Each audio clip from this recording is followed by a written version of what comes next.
Seja bem-vindo a mais um episódio do nosso Filtro Podcast. Um episódio super especial, não só pela convidada que a gente está recebendo hoje, mas também porque o nosso cenário ganhou, poxa, você tem que valorizar. Ganhou um neon, velho, um neon autoral, um neon original do Filtro Podcast, em homenagem a esse querido programa que a gente já tem feito há bastante tempo já, meu Deus. Já estamos o quê? 11º episódio, já são quase 4 meses aqui, a cada 15 dias recebendo uma pessoa especial para um café mais especial ainda. Eu tenho certeza que você que já está aqui com a gente nesse vídeo vai adorar especialmente o café de hoje. Deixa eu já te pedir para você curtir esse vídeo e se inscrever aqui no nosso canal. Como eu já te falei, a cada 15 dias nós estamos aqui juntos, tomando um café, falando dos mais variados assuntos. E quando eu falo mais variados, é mais variados mesmo. Sobre tudo e mais um pouco em relação à vida, trabalho, a relacionamento, até sexo já rolou aqui. Assim, o papo sobre sexo, né? Já rolou aqui, é bom a gente deixar isso claro. Já rolou de tudo. Afinal, o negócio chama filtro, mas a gente não tem filtro nenhum. Bom, deixa eu aproveitar, agradecer a tua presença, agradecer a nossa produtora maravilhosa, Roger Chay, a Rodis Company, que faz isso aqui ser real, materializa os nossos sonhos. Obrigado demais por isso. E também deixa eu agradecer os nossos patrocinadores. Primeiramente, Kombi do Açaí, que vem trazendo um produto de qualidade para você que gosta de um açaí, gosta de se refrescar. Hoje em São Paulo está um calor escaldante de 33 graus, meu Deus do céu. Com certeza o açaí da Kombi ia cair muito bem hoje. E vai cair muito bem na sua casa também. Se você quiser encontrar o açaí, por favor, link aqui na descrição, pode entrar em contato com os meninos, o Luquinhas vai te atender super bem. E também agradecer ao nosso patrocinador oficial, Brave. Deixa eu aproveitar e já te dar o seu presente, dona Isabela. Achei chique. Porque você me disse que tá precisando de roupinha para treinar, Luquinho para treinar, e a Brave é a combinação perfeita, olha a cópia, ó. Combinação perfeita entre... Na minha cor ainda. O pessoal estuda o convidado, velho. O pessoal estuda. Super linda, ó. Amei. Pode Chique. mostrar para aquela câmera ali, ó. Chique, gente, ó. Entre minimalismo, conforto e beleza. Belíssima. Essa é a Brave, tá? Não tenho como falar melhor deles. Se você quiser garantir qualquer peça no site hoje, você pode clicar no link que está aqui na descrição e aproveitar o nosso cupom de desconto, tá? Filtro 10 para você ter 10% de desconto em qualquer lookinho. Eu tô com o meu, a Isa tá com o dela e agora a gente pode começar. Dona Isabela Lapa. Meu Deus. Assim, quando a gente se conheceu, obviamente que isso aqui nem tinha a possibilidade de acontecer, porque nem era um sonho sonhável, né? É verdade. Mas já estamos indo pro nosso terceiro bate-papo nesse ambiente, mais ou menos, né? E eu tô muito, mas muito feliz de te trazer por aqui, pra gente bater esse papo, pra gente tomar esse café e pra gente falar de tudo mais um pouco, porque a gente nunca conseguiu falar de uma coisa só, né? Esse é o nosso maior defeito.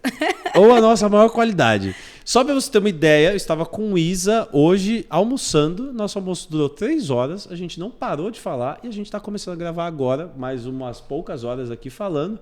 E provavelmente não vai acabar o assunto. E não vai repetir o do almoço. Não vai. Não vai. E você estava falando antes da gente começar, Isa, justamente sobre esse ponto da gente falar sobre tudo. Como isso tem sido um diferencial em geral nas pessoas que infelizmente tem conseguido focar apenas num assunto ou num papo.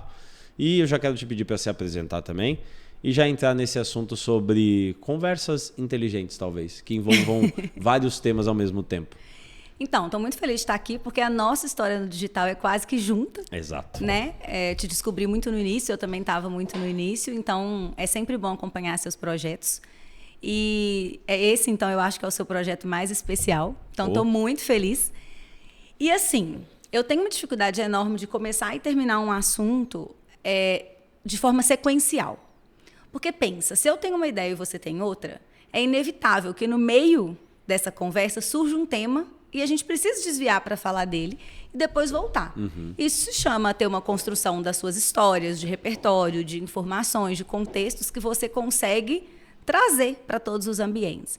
E o que eu sinto hoje uma dificuldade é assim, se a pessoa é especialista em tal assunto, ela só fala desse assunto na roda de amigo dela, é só esse assunto. Parece um teleprompter. Sei. Os exemplos são os mesmos, as histórias de vida são as mesmas, as copies, como você gosta de dizer, são as mesmas. Sim. E no meu mundo, nas pessoas que fazem parte da minha vida e com as pessoas com as quais eu gosto de conviver, não é assim. Em regra, eu chego em casa e falo, gente, mas a gente nem terminou aquele assunto, tem que encontrar de novo. E isso é muito rico, porque você chega inspirado, cheio de ideias, cheio de perspectivas, com exemplos que não são do teleprompter de alguém, que fogem do clichê ou daquelas respostas óbvias, sabe? E você tem resultado porque você fez muito. Você não tem porque você não fez. Como se todo mundo tivesse saído do mesmo lugar, com as mesmas possibilidades, com os mesmos conhecimentos. Isso foi um exemplo, mas para tudo. Sim. Então, essa dificuldade que as pessoas têm de conectar A com B, e de dar amplitude nas conversas, uma profundidade nas conversas. Quando eu estou falando profundidade, não estou falando acadêmica, não. Profundidade de qualquer coisa. Não precisa citar o artigo, né? De história de vida mesmo, Sim. que seja. As conversas estão se tornando muito rasas e muito cansativas. Então, como eu sou uma pessoa, curiosamente, e ninguém acredita, introspectiva e gosto de ficar só comigo, cada vez mais eu prefiro ficar só comigo. E você é uma pessoa que gosta de casa também, né, Isa? Amo então casa. Isso facilita demais, né? E você acha que no ambiente digital você se depara muito com esse tipo de pessoa? 90%. E aí, às vezes, eu fico como a chata, arrogante, que não gosta de gente, que acha que sabe mais, e não tem nada disso. Pelo contrário, talvez eu tenha tanta certeza que eu sei tão pouco, que eu queria que as pessoas também tivessem essa certeza. E se perguntassem mais, ao invés de ter respostas prontas para tudo. Tem uma frase famosa do Winnicott que ele diz, né? Que a desgraça da pergunta é ter uma resposta, né? Exato. Né? E pode falar. Não, eu ia falar que tem uma coisa que eu sempre falo para as minhas alunas, que é a clareza está na pergunta, não na resposta. Porque se você faz a pergunta certa, é mais fácil de você ter debates que te permitam chegar numa resposta. Só que não, as pessoas só querem a resposta, querem que ela seja prática, simples, óbvia e certa. E padronizada. E um atalhinho, né? De certa forma, né? Se puder. Um atalhinho aí, ó. Atalhinho é o ouro. Atalhinho é o que tem mais por aí, né? O passo a passo que vai te garantir alguma coisa. Mas, Isa, já que a gente já entrou nesse assunto, é bom você apresentar um pouco, explicar, me conta mais ou menos como foi sua entrada no digital, porque assim, a gente tem mais coisa em comum do que aparenta, né? A gente também tem a mesma formação em direito, coisa que não tem nada a ver com nada. Mas, enfim, como é que foi sair do direito e simplesmente essa transição de carreira, que é algo que você fala bastante para as pessoas, inclusive? Então, na minha vida, as coisas sempre foram acontecendo. Tem algumas pessoas que programam muito, né? Então, eu vou fazer isso aqui, mas daqui 2 anos eu quero estar fazendo isso, ou eu vou iniciar esse negócio e eu quero que ele dê muito certo para que eu possa sair do meu emprego e ficar com esse outro negócio. Eu nunca tive um plano. Desde criança eu queria ser advogada sem saber o que era ser advogada.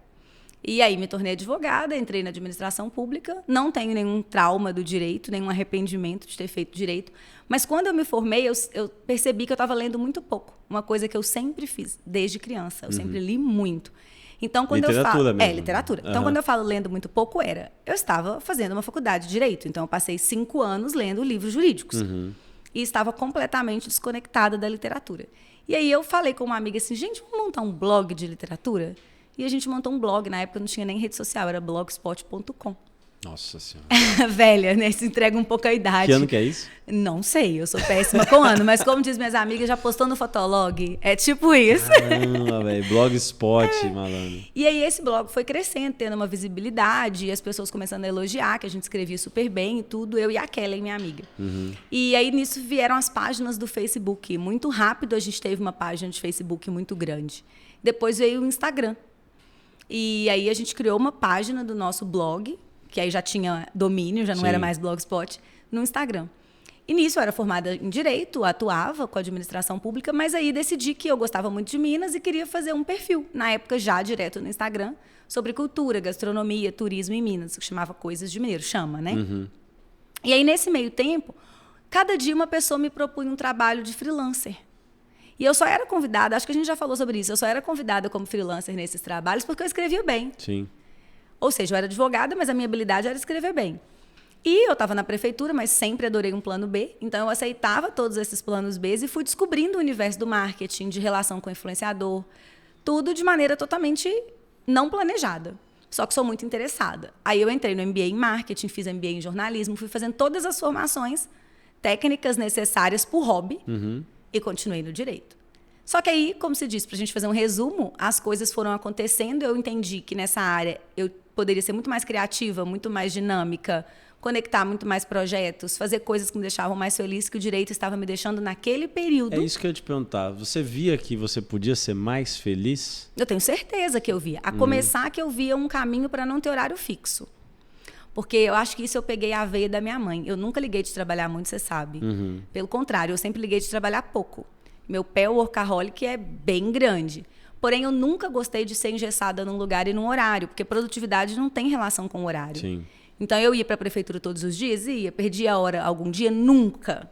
Mas todos os dias me irritava ter que acordar às 6 da manhã para poder chegar no trabalho e às vezes ficar lá de 8 às 17, alguns dias com pouco serviço, outros com muito a ponto de ter que levar para casa. Sim.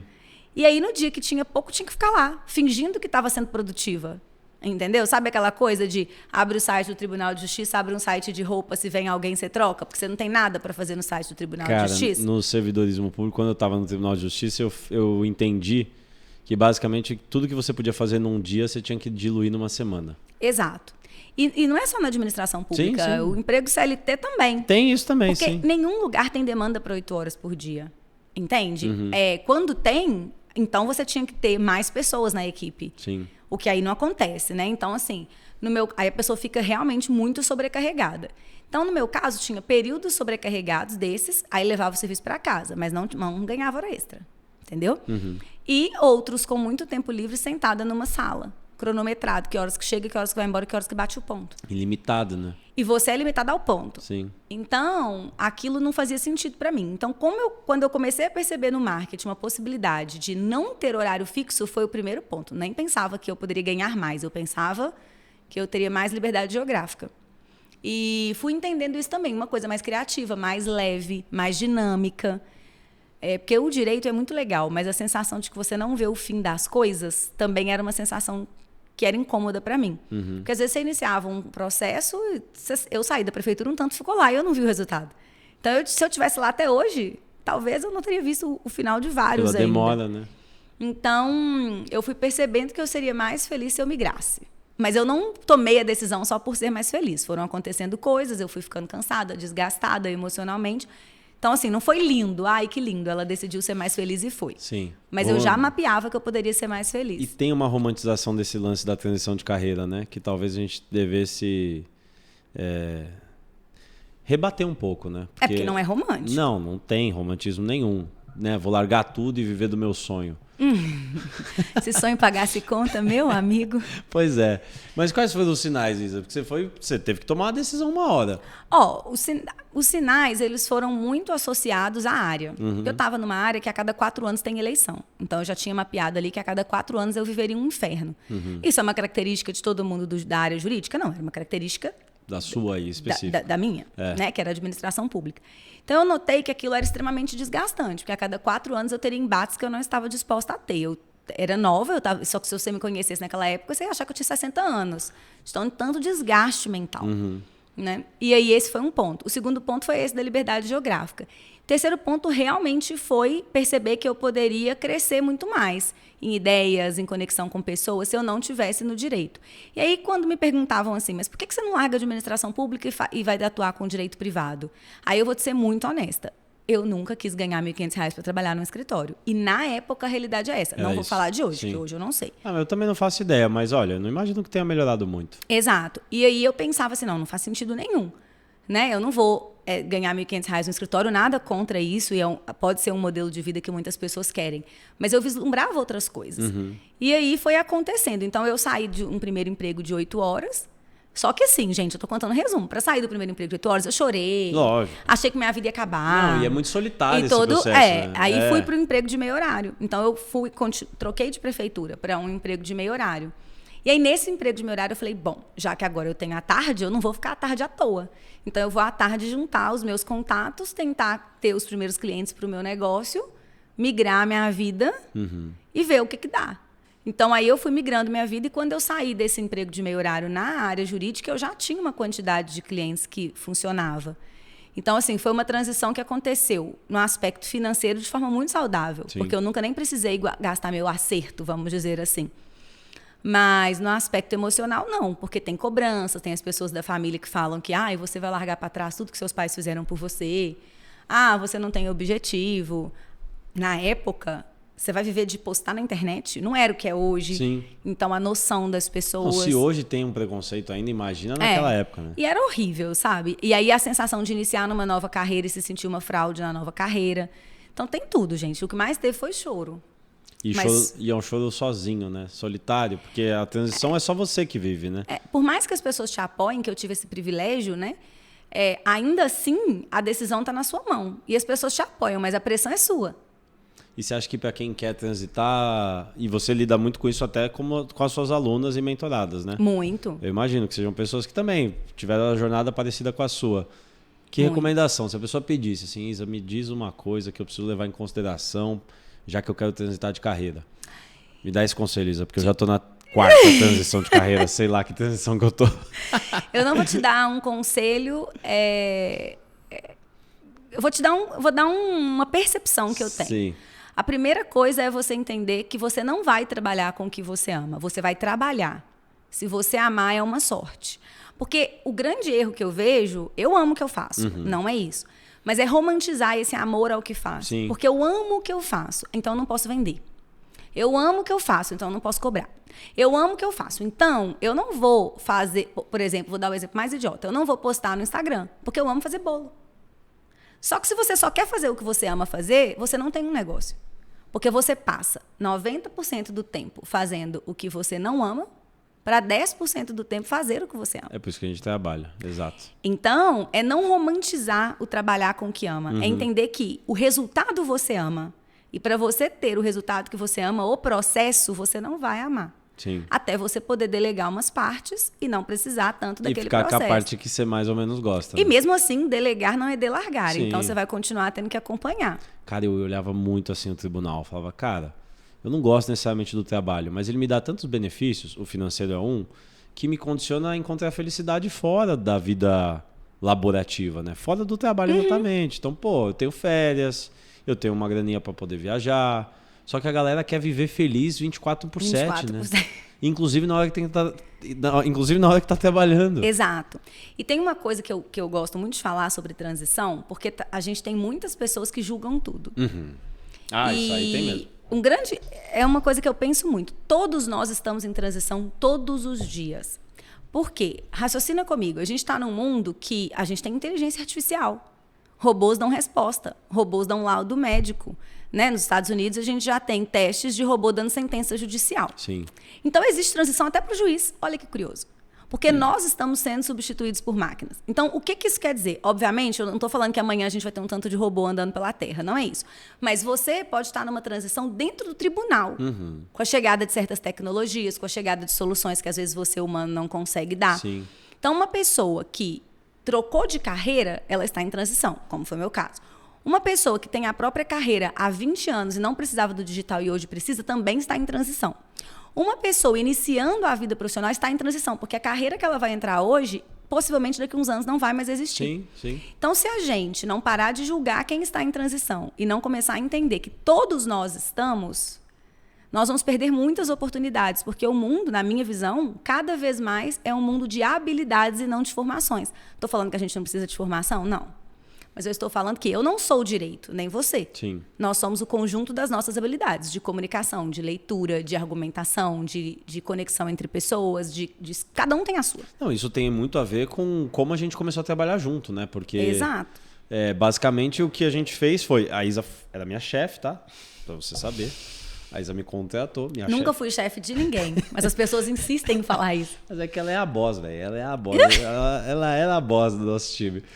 E aí, você quer contar, Isa? Você me contratou por causa simplesmente da escrita, não necessariamente porque eu tinha capacidade como copy e tal. Eu nem sabia se você tinha, isso nunca me importou. Sim. Então, eu nunca olhei para contratar alguém quantos seguidores ele tem, mesmo eu sendo do digital, porque Sim. afinal eu não sei quantos seguidores eu tenho. Então, eu vou ficar sabendo quanto outra pessoa tem. Eu estava vendo um story da Priscila Zilo, e aí você tinha feito algum story marcando a Priscila, falando alguma coisa, que eu nem lembro o que. E aí eu achei interessante, nem o que você falou, eu achei interessante o nome do seu perfil, Filtro do Café. E eu adoro café, adoro coisas de café, adoro poesia. Cliquei no seu perfil e tinha os filtros. E aí estava escrito assim, copywriter. Aí eu fiquei lendo aqueles filtros, falei, essa pessoa escreve super bem, aqui está escrito copywriter. Aí fui vendo, ainda tinha uma coisa que o filtro tem aquela 8, assim. Ah, sim. Você lembra? Sim. Aí o meu primeiro direct pra você, perguntou. eu acho que foi isso. Falei assim, sua logo é igual o nome do meu curso. É isso mesmo. Mas eu não tava falando que você me copiou jamais. Eu tava falando assim, eu tava rindo da coincidência. Só Sim. que não era, porque o símbolo do filtro do café forma um 8C. Sim. Aí você respondeu isso. Aí eu falei alguma coisa assim, você é copy? Você falou, sou. Aí a gente fez uma reunião. Nossa, eu lembro. E aí eu lembro que eu falei com o Fernando assim, ô Fernando, eu tenho certeza que essa pessoa não vai escrever como explodir suas mídias em 5 dias. Que é a máxima, né? Que é o que todo mundo faz, E aí, pra mim, não importa quanto tempo a pessoa tem de experiência, quantos dígitos a pessoa gerou em faturamento com a copy dela, nada disso. Importa, a pessoa vai conseguir entender o que eu tô falando e fazer? Então, assim, eu identifiquei as suas habilidades de escrita, de gostos similares, porque eu pensei, se a pessoa é um copy e vai escrever em meu nome, minimamente ela tem que ter um ambiente de interesse cultural próximo ao meu. Sim. E o seu feed me contou tudo isso. Tanto que ficamos amigos. Exatamente, você viu o café já me arrumou um emprego, gente, vai vendo. E não só emprego, né? Sim, Depois... uma amizade e uma, sei lá, parceria de... A gente começou no começo de 2021. Foi, pô. Começo de 2021. Ah, rapaz, Mas é isso, entendeu? E na época você ainda estava no tribunal. Não, e é bom que o pessoal saiba, né? Porque, assim, 3 anos de relacionamento no digital é igual 30 fora dele, né? Não, a velocidade é muito rápida. Não, porque as coisas no digital é um negócio malandro, né? Cada hora você tá com alguém, tipo, a mesa que a gente sentou hoje. Você conhece o Rafa há tanto tempo quanto, não? Antes. Antes até, né? Quase uns 4 anos. A Jéssica veio depois. A Jéssica veio depois, mas pouco depois. Então, mas é difícil ver, as pessoas rodam muito, né? Elas não criam esse vínculo que a gente, por exemplo, conseguiu criar. É porque tem uma coisa sobre o digital que eu vejo, é assim, existe uma falsa ideia de resultado rápido. Porque, olha só, vamos imaginar, quando você tinha uma mercearia lá no bairro, lá na cidadezinha pequena do interior lá do seu avô, tinha uma mercearia. Aí ele abria a mercearia. Ele não esperava ficar rico com a mercearia em 1 mês. Então, ele não demitiu o funcionário no primeiro dia que não bateu meta. Então, é porque as pessoas não veem o digital como um negócio, elas veem como um gerador de caixa rápido. Sim. Então, se é um gerador de caixa rápido e nesse lançamento eu não tive resultado, eu vou demitir o meu gestor de tráfego, porque afinal ele errou. E já vamos trocar, né? Aí nesse lançamento o texto não ficou ideal, já era meu copy. Ele não sabe nada, incompetente. Porque é isso, eu não tô falando, né? Eu tô replicando o que eu vejo. Então, o que eu penso? Se deu errado, algo está errado no processo como um todo. Enquanto todas as pessoas estão disponíveis a entender, discutir e melhorar, não faz sentido eu não estar com essas pessoas. Porque eu não estou construindo um jogo de dígitos, eu estou construindo uma empresa. Então, uma empresa tem mês que ela não vai bater meta, Sim. Tem mês que vai ser mais difícil, tem mês que alguém vai passar mal, entende? Então, tem mês que, sei lá, às vezes você está com um super problema com a sua família, eu vou exigir a mesma performance? Não, porque eu também poderia estar. Então, no mundo físico, as pessoas não são trocadas tão rápido. Sim. Só que no digital, infelizmente, a mentalidade não é de empresa, é de dígito. Isso faz toda a diferença. Entendeu? Toda a diferença. Tanto que hoje a gente vê até que as conexões se dão justamente por causa disso, né? E o dinheiro nunca foi algo que a gente colocou na mesa para debater, para poder se unir ou não, né? A gente sempre debateu se deu certo e deu errado, nunca quanto deu de faturamento. Pô, pior que é. Desde o primeiro lançamento até... Enfim, até o último que a gente fez junto, né? Sempre foi isso. Quantas alunas e o que a gente aprendeu. E, infelizmente, a galera abriu mão disso, né? E, cara, que legal a história daquela aluna, porque a gente ouvia as histórias durante o lançamento. Os depoimentos. Então, assim, claro que o dinheiro importa, né? É óbvio que o dinheiro importa. Até porque é o que eu falo. A venda, tem essa frase, acho que é do Ladeira, mas a venda é o oxigênio do negócio. Se você não vende, você fecha. Sim. Aí você não contrata pessoas, aí você não vive do seu negócio, tudo bem. É óbvio que se não estiver vendendo, isso é um problema. Mas às vezes esse problema não está nas pessoas. Está numa construção do todo, tem que fazer uma revisão do todo. Às vezes pode estar em você. Entendeu? Porque às vezes eu já sei que eu tenho lançamentos que eu teria vendido mais do que eu vendi se eu não estivesse tão cansada. Sim. Se eu não tivesse em outros 50 projetos. Não tivesse caído a live, né? Se eu não tivesse caído a live. Meu Então, Deus, imagina, caiu a primeira live. Sim. Caiu a internet. Aí a culpa é do Thomas? A culpa é do tráfego? Vou demitir todo mundo? A culpa é minha? Nossa, já fiquei nervoso, hein, Isabela? Isso aconteceu real, tá, gente? Aconteceu real. Live 1. Nunca me esqueço. Caiu a conexão e não voltava. Malandro, que nervoso, velho. E eu só assim, meu Deus, a Isabela deve estar suando frio lá de nervosa. E entrei de também. novo plena. Fez. Plena pra quem via. Fez a esfinge assim, ali. Né? Exatamente. Se eu soubesse que eu sei hoje, eu teria escondido a mão embaixo da mesa, porque ela tava assim. Meu Deus do céu. Mas, Isa, volta um pouquinho. O blog de literatura, você teve que parar. Não, aí eu comecei o Coisas de Mineiro e continuei o blog de literatura há muito tempo. Só que no fechamento ali da transição de carreira, obviamente eu precisava me dedicar muito àqueles clientes novos e também ao Coisas de Mineiro, que eu entendia como mais rentável, de fato era. E o tempo de produção de conteúdo de um blog sobre gastronomia, turismo, é muito menor do que de um blog de literatura. Lógico. Por causa da leitura, da profundidade de uma resenha crítica, de tudo aquilo. Então, não é que eu parei, né? Eu parei, mas assim, não teve um planejamento para parar. Foi uma coisa que, de forma muito natural, eu percebi que eu já não estava fazendo. E cada vez menos eu fazia, até que já estava parado. Entendeu? Então, é o que eu falo, na minha vida foi tudo só acontecendo. Eu nunca tive um planejamento estratégico para mudar desse emprego para esse, para mudar desse projeto para esse. As coisas elas vão tomando a decisão por si só, né? Vão tomando Exato. o próprio rumo. E aí tem até uma coisa, o que eu mais aprendi com a transição de carreira, isso é interessante, eu custei para constatar. O que eu mais aprendi com a transição de carreira foi que eu posso fazer qualquer coisa. Então, isso é uma coisa interessante, que eu vivo falando, por exemplo, se tudo der errado no marketing, eu vendo chup-chup. Eu faço brigadeiro gourmet, eu abro uma loja de roupa, eu viro sócia de alguém. Eu não tenho mais um apego a sou advogada, sou especialista em marketing digital, sou infoprodutora, Não, eu sou eu. Não tem mais o diploma, né? Te guiando e não, e eu tenho um monte, né? Eu vou colecionando um depois do outro, você me conhece. Mas não só te determinando o que nem você aí pra é. ele, Então. entendeu? Eu gosto de aprender coisas novas e de testar as minhas habilidades. E o que eu acho que quem passa por uma transição e se fortalece, mais cresce é nisso. É tirar você mesmo de uma caixa e entender que o conjunto das suas habilidades é muito maior. Sim. Hoje, por exemplo, eu faço alguns trabalhos para algumas empresas que é mais de um RP. Não estou querendo roubar a profissão de RP nenhum, se tiver alguém me ouvindo, tá? Não, eu sei que eu não sou RP. Mas é no sentido assim, eu tenho tanto contato, eu tenho tantas conexões, que eu já fui contratada por conexões, por poder gerar conexões. Sim. E isso nada mais é que uma habilidade de relacionar com pessoas. Cara, uma coisa que você falou me lembrou até de uma... Ela veio aqui, ela teve no podcast, a Gabriela, Natana Gabriela, ela falou assim, Thomas, para ti foi muito difícil sair de um rendimento, de um salário que uma instituição pública te pagava com toda essa estabilidade, para você entender que você tinha a capacidade de fazer sua própria renda. Porque aí o jogo passa para nossa mão, né? Todo dia, né? Exatamente. Então, assim, ela falou, talvez ela tivesse uma visão meio romantizada na época, tá? Hoje eu imagino que a Gabi não tenha. Mas ela falou como um ponto extremamente positivo. Tipo, cara, agora você detém a capacidade de definir o quanto você ganha. Uau! Então 1 milhão cai. 7 dígitos. Mas assim, pra mim eu lembro que foi chocante. O primeiro quinto dia útil do mês lá que... Malandro, e aí? Som de grilos, assim. Eu lembro que você morria de medo e eu te dava maior apoio. Eu falava, só vai, não sei se você lembra. A gente tava junto, sim.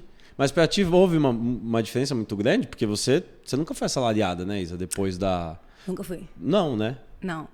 Vou te falar, se você perguntar ao Fernando, no dia que você encontrar com ele, você pergunta o que a Isabela falava na transição de carreira. Ele vai fazer até a expressão facial para imitar. Fernando, o marido de... O Fernando é meu marido. Beijo pra Fernando. O Fernando tinha que vir aqui. Traz ele, Nossa. falar de livre-arbítrio. Sim. Que na época era namorado. Eu falava assim, gente, eu vou tentar representar, que vergonha. Ai, Fernando, mas eu gosto tanto de dinheiro. Eu ficava em pânico, gente. Sim. A sensação, eu falava essa porque eu amo dinheiro. Sim. Eu falo em todo lugar, a objeção que eu tenho com dinheiro é pouco. Se tivesse mais, tava tudo certo. Ele sendo honesto do meu trabalho e do meu, que Sim. eu gosto de ser independente. A única objeção que eu tenho é ele ser pouco. Né? Mas, tô brincando, mas assim, na época eu falava, eu gosto tanto de dinheiro, o que eu vou fazer? Era isso, e eu chorava, Sim. e eu ficava muito angustiada. Mas o que aconteceu foi Nos primeiros meses, obviamente, eu ganhei menos, mas nunca nem precisei mexer na minha poupança, o que já foi um super privilégio. Sim. Mas tinha a poupança, né? Tinha. Você não meteu o louco. Não. Tipo, Não, é importante porque as pessoas acham que... Nunca. Não, tem um negócio que eu sou pé no chão. Nunca gastei que eu não pude comprar Obrigado. ou pagar. Não, e ali, se tudo é errado, né? Nunca. Vamos ter a previsão ali. Nunca. E aí, assim, eu sempre gostei de gastar. Mas eu nunca gastei o que eu não podia pagar, ou não sabia como ia pagar, ou não fazia sentido dentro da minha realidade. Entendeu? Se eu ficar aqui falando que eu sou econômica, eu tô mentindo. Mas eu tenho bom senso. E você tem bom gosto, Gostos né? refinados. E nunca vivi uma vida que não é minha. Sim, sim. Entendeu? Então, assim, que é um grande problema. Não que as aluga pessoas bolsa, né? Não alugo Exato. bolsa, não alugo carro, né? Não vou em restaurante devendo aluguel, coisas desse tipo. Ai, Mas, então, na época, em poucos meses eu já ganhava o que eu ganhava na prefeitura. Mas, assim, aí beleza. Então, em poucos meses eu ganhava o mesmo tanto. Aí, para dar uma escala, demorou mais, né? Sim, lógico. Obviamente. É o processo. Mas aí já deve ter, nossa, não sei há quantos anos eu ganho 10, 15 vezes mais todos os meses, entendeu? Há muitos anos já. Tenho certeza de que vai ser assim sempre? Não, morro de medo de não ser todo dia. Ainda dorme contigo essa angústia, Isa? Não dorme comigo a angústia de não ter, mas dói a angústia de ter menos. Gente, porque é assim, paladar não retrocede. E não é no paladar não retrocede em sentido de ter o dinheiro. Não é financeiro esse paladar não retrocede, que eu tô querendo dizer. É no sentido de você falar assim, poxa, eu cheguei aqui. É o costume com determinadas experiências que só o dinheiro te possibilitou vivenciar? Não é nem disso que eu tô falando. É a sua realização pessoal de entender que o seu trabalho gera frutos. Sim. Então, óbvio, se você gerou, vamos imaginar hipotético, você gerou um fruto de 10. Você não quer que daqui 2 meses seja gerando de 5? Sim. E daqui de 3? E é óbvio que eu tenho medo disso acontecer, porque eu sei que isso pode acontecer. Eu não vivo no universo paralelo. Entendeu? Então, assim, eu não tenho mais medo de não ter dinheiro, medo de precisar voltar pro direito, medo de tudo que eu faço dar errado. Isso eu não tenho. Mas óbvio que eu tenho insegurança do meu negócio começar só a diminuir. Entendi. Isso todo mundo vai ter. Mas, cara, você tá entrando numa linha de raciocínio que talvez você esteja associando o dinheiro a um critério de validação da nossa Mas não é do própria... dinheiro que eu tô falando. Não, eu sei não do dinheiro, mas tipo, poxa, se eu conseguir gerar tanto esse mês... Tá, é porque o exemplo pode ser financeiro, mas que talvez ele fique mais palpável para explicar. Sim. Mas é porque você pensa assim, se eu estou gerando menos resultado financeiro, então possivelmente o meu negócio não está crescendo. Então eu estou tendo menos possibilidades de executar ideias, de construir novos projetos. É no sentido da realização de projetos, ideias, ações. Entendeu? O dinheiro é só um sinal. É um sinal, porque se você tem 10 e amanhã você tem 12, então, nossa, eu posso contratar fulano, posso fazer um projeto mais legal aqui. Se você tem 10 depois você tem 15, você fala, nossa, então agora talvez eu possa... Estamos caminhando. Eu estou associando o dinheiro ao caminhar em projetos. Sim, sim. Entendeu? Só que se você tem 10 e amanhã você tem 5, e poxa, eu já tenho que não ter aquele funcionário talvez mais... aquele projeto. Sim. Eu não estou pensando no lado do desfrute do dinheiro. Claro, claro. E sim de ver o seu esforço do trabalho gerando resultado. E te dando retorno. E enfim. te dando satisfação. Sim. E tal. E você satisfeita com você, que o que eu acho que é mais gostoso em empreender, mesmo com medo todo dia, é que todo dia tem um desafio. E a gente aprende uma coisa nova todo dia. Isso é muito bom. Principalmente porque, de certa forma, tudo bem, vai. Hoje em dia, ter essa vida mais dinâmica é algo que... até socialmente é bastante estimulado, né? Porque a monotonia hoje ela é muito criticada, né? Pô, você tem certeza que você vai... Por exemplo, você se vê num lugar fazendo a mesma coisa durante 40... Você se vê fazendo o que você faz hoje pro resto da sua vida? Não, mas eu tenho uma coisa diferente das outras pessoas, que eu não acho que todo mundo tem que pensar igual a mim. Porque hoje a gente tem também uma imposição do empreendedorismo. A pessoa só é feliz se ela empreende, ela sim. só é feliz se ela tem o negócio dela. Isso. Ser CLT é uma burrice, fazer uma faculdade é uma burrice, passar num concurso público é uma burrice. Não, gente, tudo é perfil. Cara, eu tava discutindo isso com um amigo em relação à realidade de uma nutricionista. Dá uma olhada. É que é perfil, é o que você falou. Ela trabalhava 3 vezes na semana, ela atendia, cada consulta dela era R$450, acho. Nessas 3 vezes na semana, ela atendia 2 pessoas de manhã e 2 pessoas à tarde. Ou seja, ela fazia R$1.400 por dia, 3 vezes na semana. Ou seja, no mês mais que o salário de 90% da população brasileira. E parou aí. Agenda fechada. Não queria saber. Porque ela queria ir para academia às 10 horas da manhã, queria fim de semana livre, queria a partir das 7 da noite não ter que se preocupar com mais nada, queria estudar também. Sim. Pela graça, pelo próprio gozo, da satisfação de aprender, de saber, enfim, de comunicar. Queria mexer no Instagram, mas não queria muito. E era isso. É isso que eu falo. Ninguém tem que ter o sonho do outro. Exato. E hoje tem isso, essa imposição de um formato de vida. Ai, mas, lá, deu errado. É CEO, mas não ganha mais de 20 mil. Gente, pelo amor de Deus. Primeiro, é uma noção de realidade. 20 mil reais é muito dinheiro. Muito. Nossa, no Brasil, acho que, sei lá, 0,5% ganha mais que 20 mil reais da Entendeu? população. É, bizarro. Segundo, uma noção de objetivo. Terceiro, uma noção de acesso.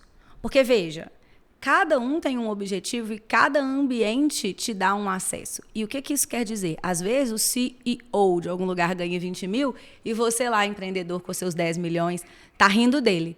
Mas, às vezes, ele tem acessos, informações, relacionamentos, ambientes, possibilidades de crescimento que você não tem. Porque tem coisa que o dinheiro não dá. É verdade. Então, qual que é o objetivo de cada pessoa? Uma pessoa, por exemplo, que é um pesquisador, que é um acadêmico, ele não está nem aí para quanto você tem na sua conta. O interesse pessoal dele é desenvolver o lado mental, o conhecimento técnico, Sim. gerar resultado por meio de pesquisas. Então, o mundo não gira em torno de faturamento e empreendedorismo, né? Então, assim, e essa é uma visão muito errada. Eu não acho que todo mundo tem que empreender. Eu acho que todo mundo tem que entender que, seja onde ele estiver, ele tem, pelo menos para mim, essa verdade é só minha, Sim. tá? Ele tem a obrigação de ser melhor a cada dia. E eu, curiosamente, no serviço público, sempre encontrei profissionais excelentes. Eu não encontrei, para cada 10, um era o preguiçoso do serviço público. Não era a máxima. Não, eu acho que o grosso do serviço público é de pessoas boas. De tudo. Talvez pessoas boas que sejam até pouco valorizadas ou subestimadas no sentido de que poderiam entregar muito mais. Sim. E, enfim, o próprio serviço as limita, tanto em termos de produtividade quanto a própria capacidade do Isso é o que a gente sempre falou. Sabe? Mas, realmente, tem a galera que, cara... E no serviço público, de certa forma... Facilita você ser dessa maneira, né? Sim, mas eu acho isso, que se eu, enquanto indivíduo, sei que, seja no empreendedorismo, na carteira assinada, no concurso, eu tenho como...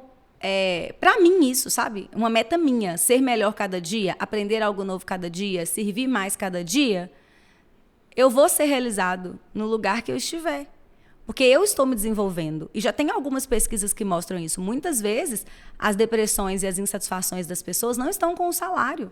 E sim com serem reconhecidas no lugar que elas estão. Sim. Com perceber que elas estão crescendo no lugar que elas estão. E, claro, eu sei que temos muitos ambientes de trabalho que não são favoráveis. Mas tem o nosso lado também.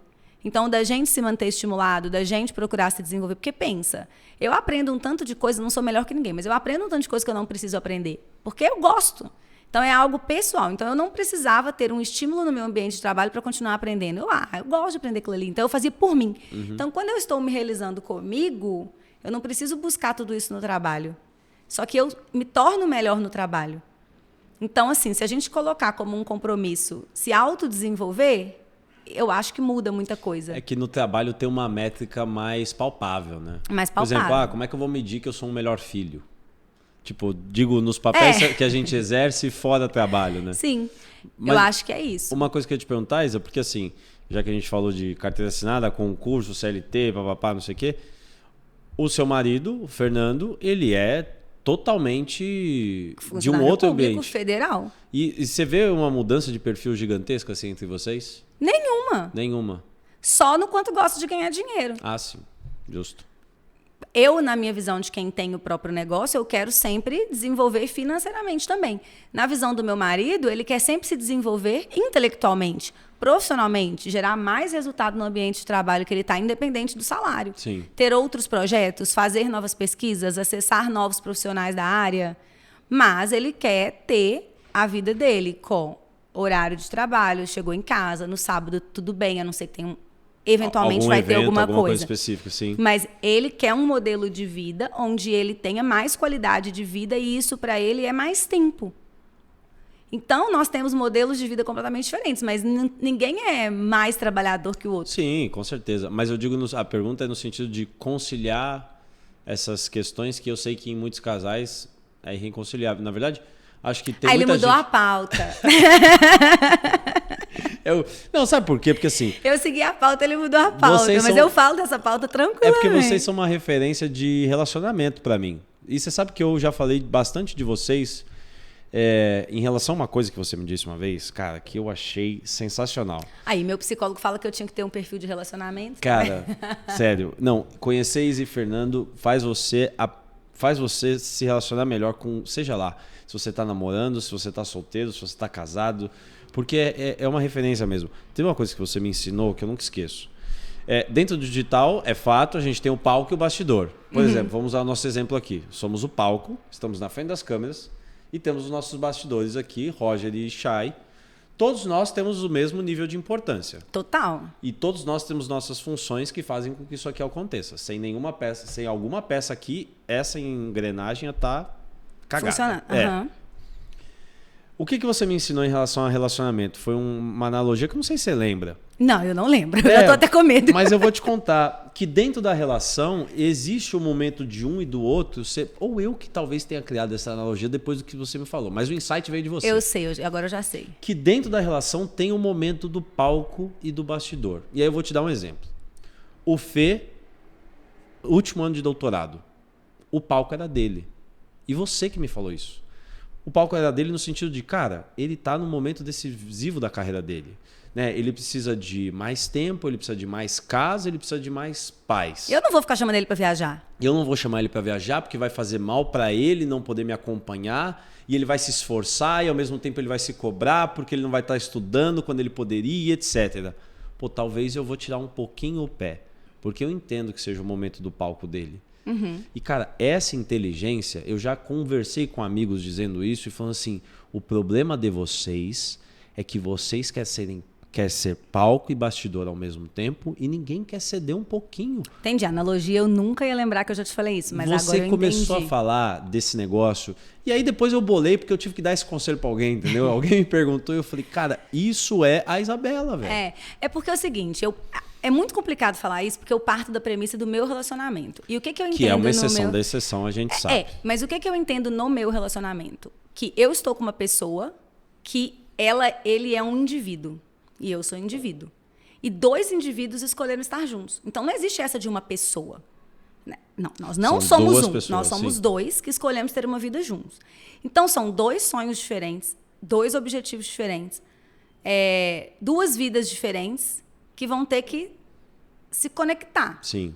E não existe essa conexão, na minha cabeça e na do meu marido, que a gente conversa muito sobre isso, não existe essa conexão de maneira saudável se essa vida aqui não está feliz e se essa também não está. Então, para o meio funcionar, aqui no meio, nós temos que torcer e incentivar e influenciar a felicidade dos dois lados. Individualmente. Então, a felicidade do meu marido é a vida acadêmica, é o doutorado, é os projetos que ele faz com os alunos dele, que o olho dele até brilha. É estudo atrás de estudo. É estudo atrás de estudo. Você falou que vai fazer direito. Eu falei, não, aí eu separo. Eu lembro. Eu bloqueei o direito, que virou um MBA em gestão escolar na USP. Sim. Mas o direito eu tive que bloquear. Não, aí essa felicidade que eu não ia respeitar, não, que eu ia enlouquecer. 4 anos de graduação com o Fernando. Não, eu quero tirar férias, pelo amor de Deus. Então, mas até essa brincadeira faz sentido. Porque Sim. ele também tem que entender que se ele for ficar só estudando, não vai sobrar tempo pra gente. Então, os indivíduos existem e o consenso também. Sim. Então, o meu marido ama estudar. Então, ele já terminou o doutorado, foi fazer um MBA na USP. Não foi fazer em faculdade que compra diploma também, não. Foi lá pra USP. Ou seja, dá trabalho. Sim. E eu amo empreender, eu amo conhecer pessoas, eu amo trabalhar. E isso, às vezes, foge do horário 8 às 18. As viagens fazem parte do seu trabalho. Amo viajar. Mas, se você quer que o meio seja feliz, tem que existir liberdade nas laterais. E respeito. E torcer pelo sonho. Então, quando ele fala assim, nossa, vai ter um congresso de filosofia lá em Recife, a primeira pessoa que vai falar vai ser muito importante para você, sou eu. Assim como eu falo, sei lá, vou dar um exemplo do podcast. O Thomas me chamou para gravar o podcast. Que dia? Eu vou comprar passagem para você. Se você não entende que você está construindo uma relação junto, você não possibilita que isso aconteça. Sim. Mas, por outro lado, eu falo que o excesso de liberdade ele é ótimo, porque ele precisa vir com um excesso de responsabilidade. Então, quando eu estou na minha casa, quando a gente está junto, quando a gente vai sair para jantar, quando a gente está vivendo o nosso momento, é o nosso momento. E ele se torna mais legal, mais conectado, porque o tempo todo nós estamos torcendo pelo sonho um do outro. Então, não tem ninguém competindo espaço. Uhum. Né? Então, eu nem sei se eu vivo relação bastidor e palco. Ou se eu vivo uma noção de que... E é uma coisa que uma vez o Fernando me falou, bem no começo do nosso namoro, que ele falou assim, sabe o que é mais legal? Eu não preciso estar aqui nem você. A gente só quer. Olha como que isso é sério. Não, isso é fundamental. É justamente o oposto da dependência emocional. Eu não dependo dele dia nenhum e nem ele de mim, mas ao mesmo tempo a gente depende o tempo todo, porque a gente quer. Tem vontade, né? A gente quer depender. Mas assim, ele existe, eu também. E isso é muito maravilhoso. E isso não impõe não fazer concessões. A gente faz várias, como ano passado. Sim, como ele faz por mim. Como às vezes ele fala assim, nossa, vamos assistir uma série? Eu falo, nossa, eu tenho que trabalhar. É óbvio que ele faz uma concessão ao não ficar chateado, ao não brigar, ao não achar que eu estou contra ele, privilegiando meu trabalho que ele. Mas ao mesmo tempo que eu só descanso viajando. Então, no ano passado, eu estava extremamente esgotada. Eu lembro, a gente falou Porque bastante. Sim. quando chegava o final de semana, eu não ia chamar ele para passar um final de semana em Ouro Preto. Ele estava fazendo doutorado. Então, eu tentava descansar na minha casa. E como eu tenho muita dificuldade, eu continuava trabalhando. Então, chegou no fim do ano, eu não tinha parado de trabalhar de dia nenhum. Entendeu? Sim. Mas eu ia chegar para ele e falar isso, não era o momento de colocar essa pressão. Então, as concessões existem, mas porque você quer estar ali, você quer que as duas pessoas estejam bem, entendeu? E você vê que as pessoas, em geral... Só um parênteses que nós não temos um relacionamento perfeito. Eu não quero gerar essa sensação de ninguém. Não, assim, a gente está desde o começo desconstruindo perfeições aqui, né? Mas é porque às vezes eu falo e as pessoas, nossa, não, mas vocês são não uma é referência perfeito. em várias características, óbvio. Principalmente o que eu vejo, que diálogo e comunicação são duas delas. É isso que eu ia te falar. A gente só tem essa relação assim porque a gente fala sobre tudo. E não tem essa de tipo assim, fiquei chateada, eu não vou falar não para não render, não. Fiquei chateada, eu posso até calcular como falar para não gerar um desgaste. Sim. Mas eu sempre vou falar e não terão meias palavras. Então, assim, olha, eu não gostei disso, por isso, por isso, por isso. Fim. Então, a gente nunca brigou. A gente nunca dormiu brigado. A gente nunca deu um tempo. A gente nunca não gostou de um amigo do outro. Porque todas as coisas a gente sempre falou. Só que a gente já teve um dia que ficou chateado. Já teve um dia que com um amigo do outro, não, que porra, não tem mais condição. Já teve um dia. Só que a gente sempre chegou e falou, olha... Precisamos conversar. E tal. Então, o diálogo, ele é o elemento central. Sim. Eu brinco até no meu relacionamento atual, que eu acho que a base para funcionar muito bem é a gente trocar as DRs, né, que o povo simplesmente banalizou, né, e até faz meme disso, por conversas difíceis que tem que ocorrer. Não tem como a gente fugir delas, né? Porque vai ocorrer frustração, vai ocorrer não preenchimento da expectativa do outro, vai ocorrer uma chateação, como você falou. Então, assim, eu sei que vocês não são perfeitos. Ninguém é perfeito, gente, pelo amor de Deus, né? Se você tá aqui achando que as coisas são perfeitas, você sabe que esse filtro aqui não é para você, porque eu sou um desconstrutor dos idealismos, assim, por mais que seja um romântico. Eu entendo que a vida não é assim. Mas, em relação a essas conversas, desde o início foi assim? Então, eu confesso que eu era mais imatura para isso, talvez por vir de um relacionamento onde a gente não tinha tantas conversas. Era um relacionamento, não estou culpando nem eu nem o ex, a gente era adolescente. Sim. A gente não tinha essa noção. Só que o Fernando é um cara da filosofia, né? Então o diálogo faz parte da vida dele e ele é muito prático. Sim. Então, a primeira coisa que aconteceu, eu nem lembro mais o quê. São 8 anos, né? Eu lembro que ele falou assim, olha só, tudo que acontecer, a gente tem que conversar. E a gente tem que conversar rápido.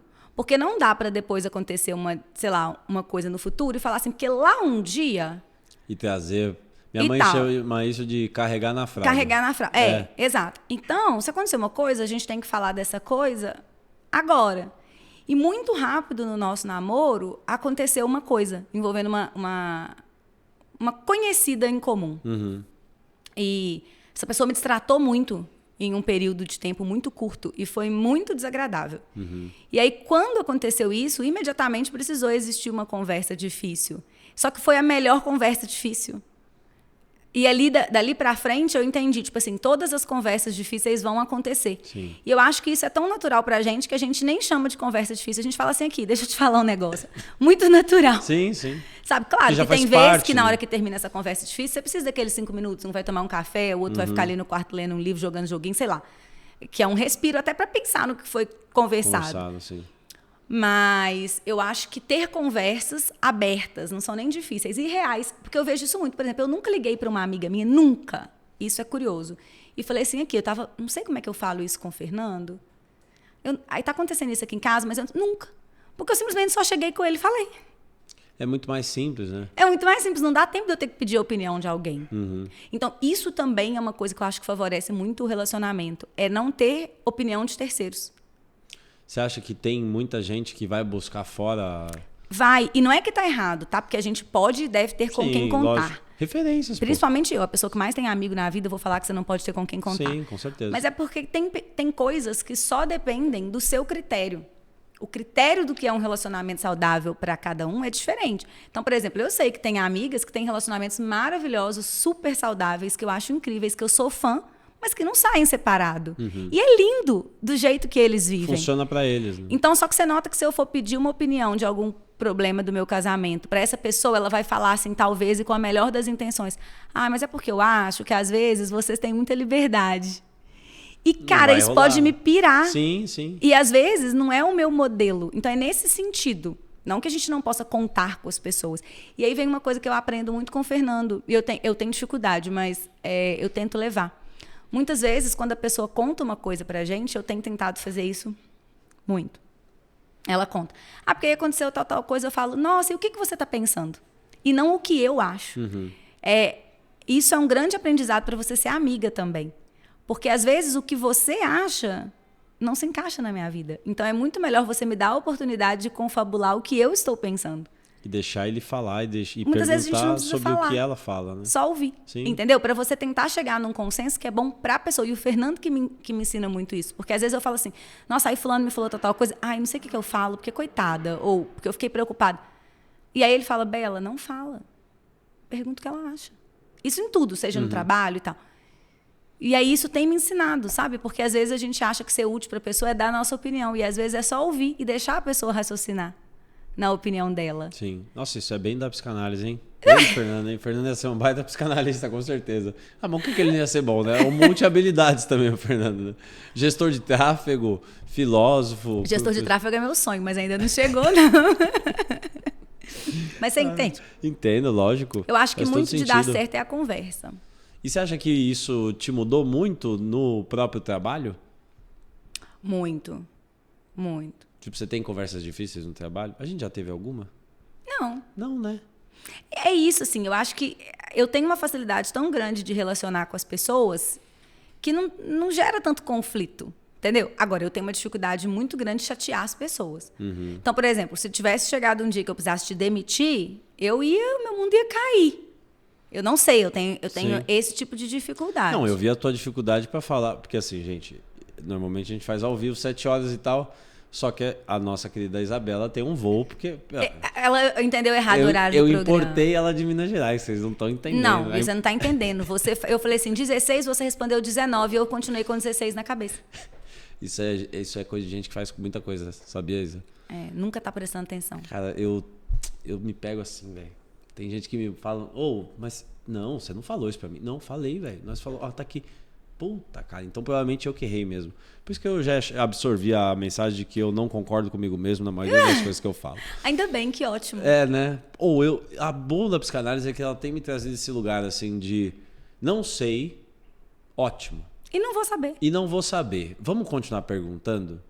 Você sabe que na comunidade, né, da Vida Poética, às vezes eu vejo que as meninas buscam respostas em mim.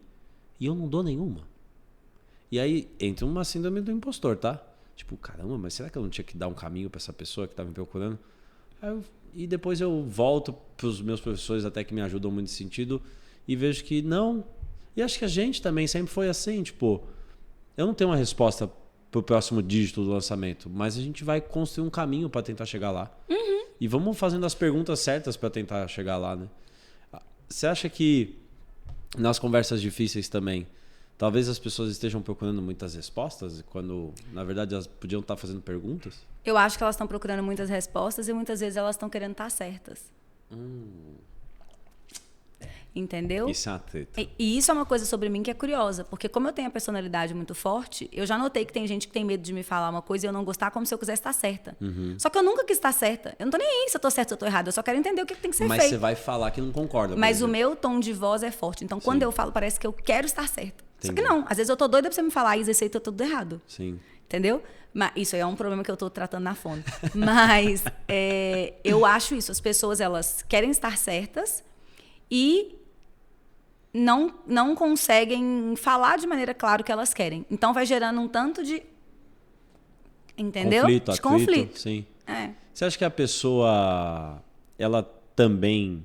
Não, a questão que eu ia te fazer, na verdade, é o seguinte. E se você discorda, você se posiciona? Sempre. Sempre fala? Sempre falo. Eu só não falo se não tiver impacto nenhum, se aquilo nem for executado. Não for relevante, enfim. Tipo assim, a pessoa tá falando ali, eu acho que desse jeito funciona melhor, mas não tá nem vai fazer do meu negócio, é só um bate-papo, aí eu finjo que não vi. Mas quando eu discordo, eu sempre falo.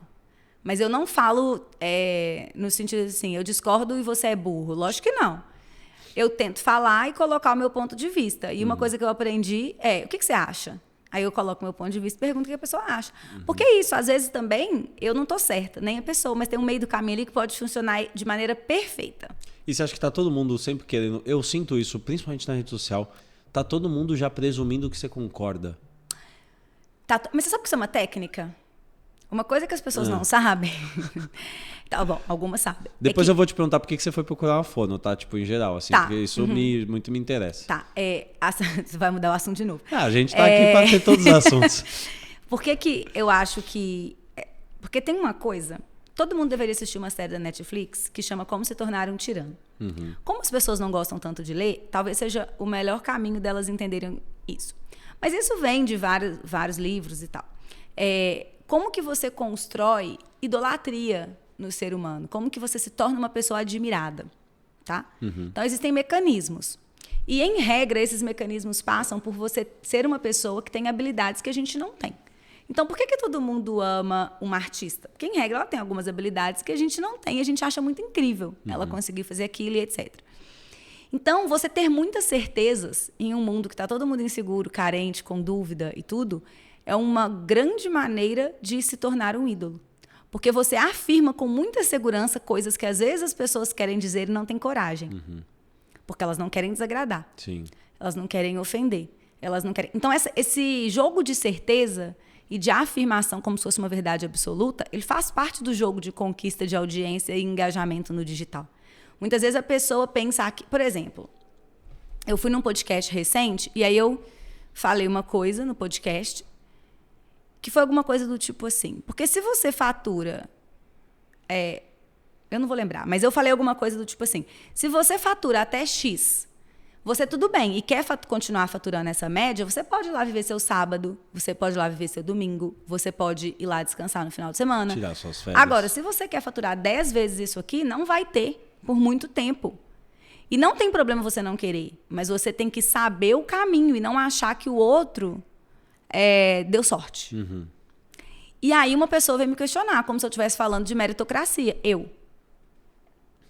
Não, isso ela não sabe o que é meritocracia, né? Não, e ela não sabe o que eu penso Também sobre não isso. sabe quem é você, que sim. tipo, né? Exatamente. Ela pegou um corte. E ela não estava errada, porque no corte dava a entender. Se eu quisesse me tornar essa personagem, eu falaria, mas é isso mesmo. Porque o ponto é você ter coragem de peitar uma coisa que eu falei, não, de maneira nenhuma, é porque você ouviu um corte. Porque eu não estou ali construindo personagem nenhum. Sim. Eu falei, você ouviu um corte, eu estava explicando também dentro de um nicho muito pequeno, de um profissional já de tal tamanho e etc.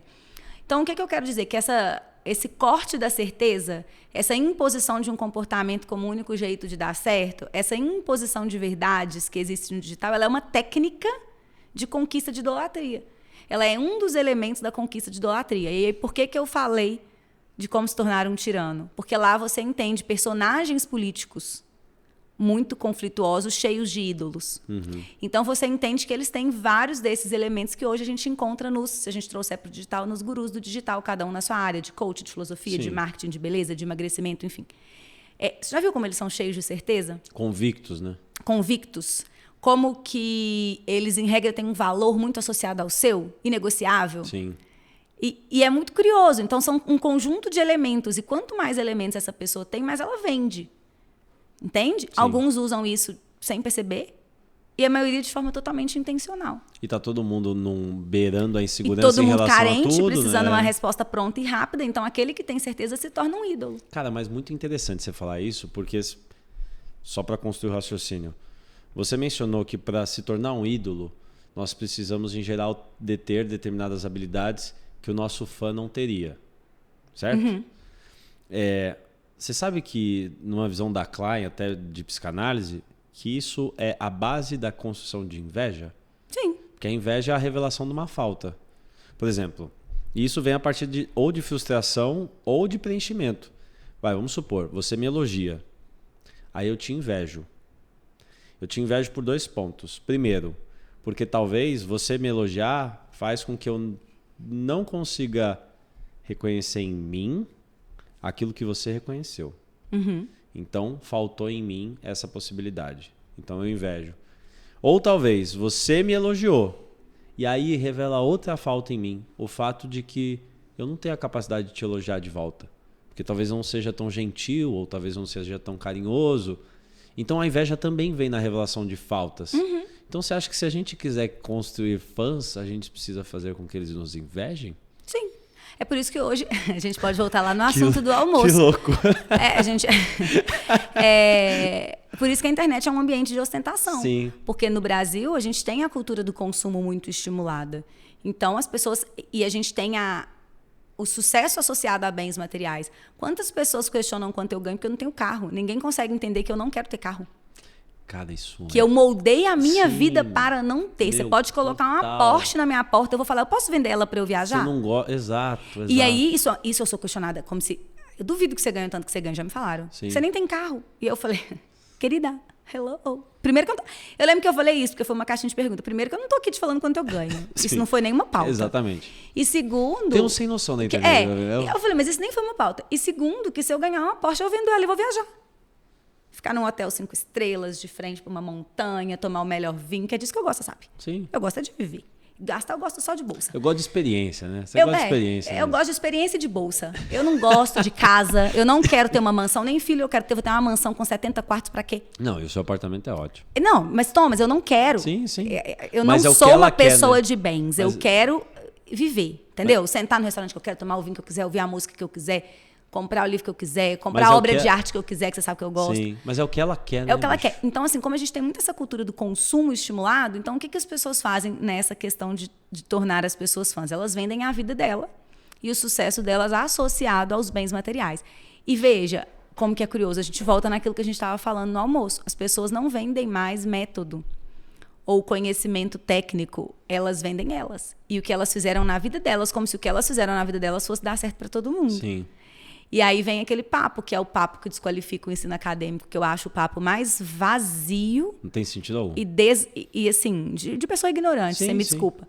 Mas falar assim, você não precisa... Ah lá, fulano tá te ensinando isso, o que fulano tem de resultado? Cara, muitas vezes fulano escreveu a teoria que você tá usando para ganhar dinheiro. Exatamente. Então, e falar que fulano não tem resultado, é não entender o papel de cada ambiente, né?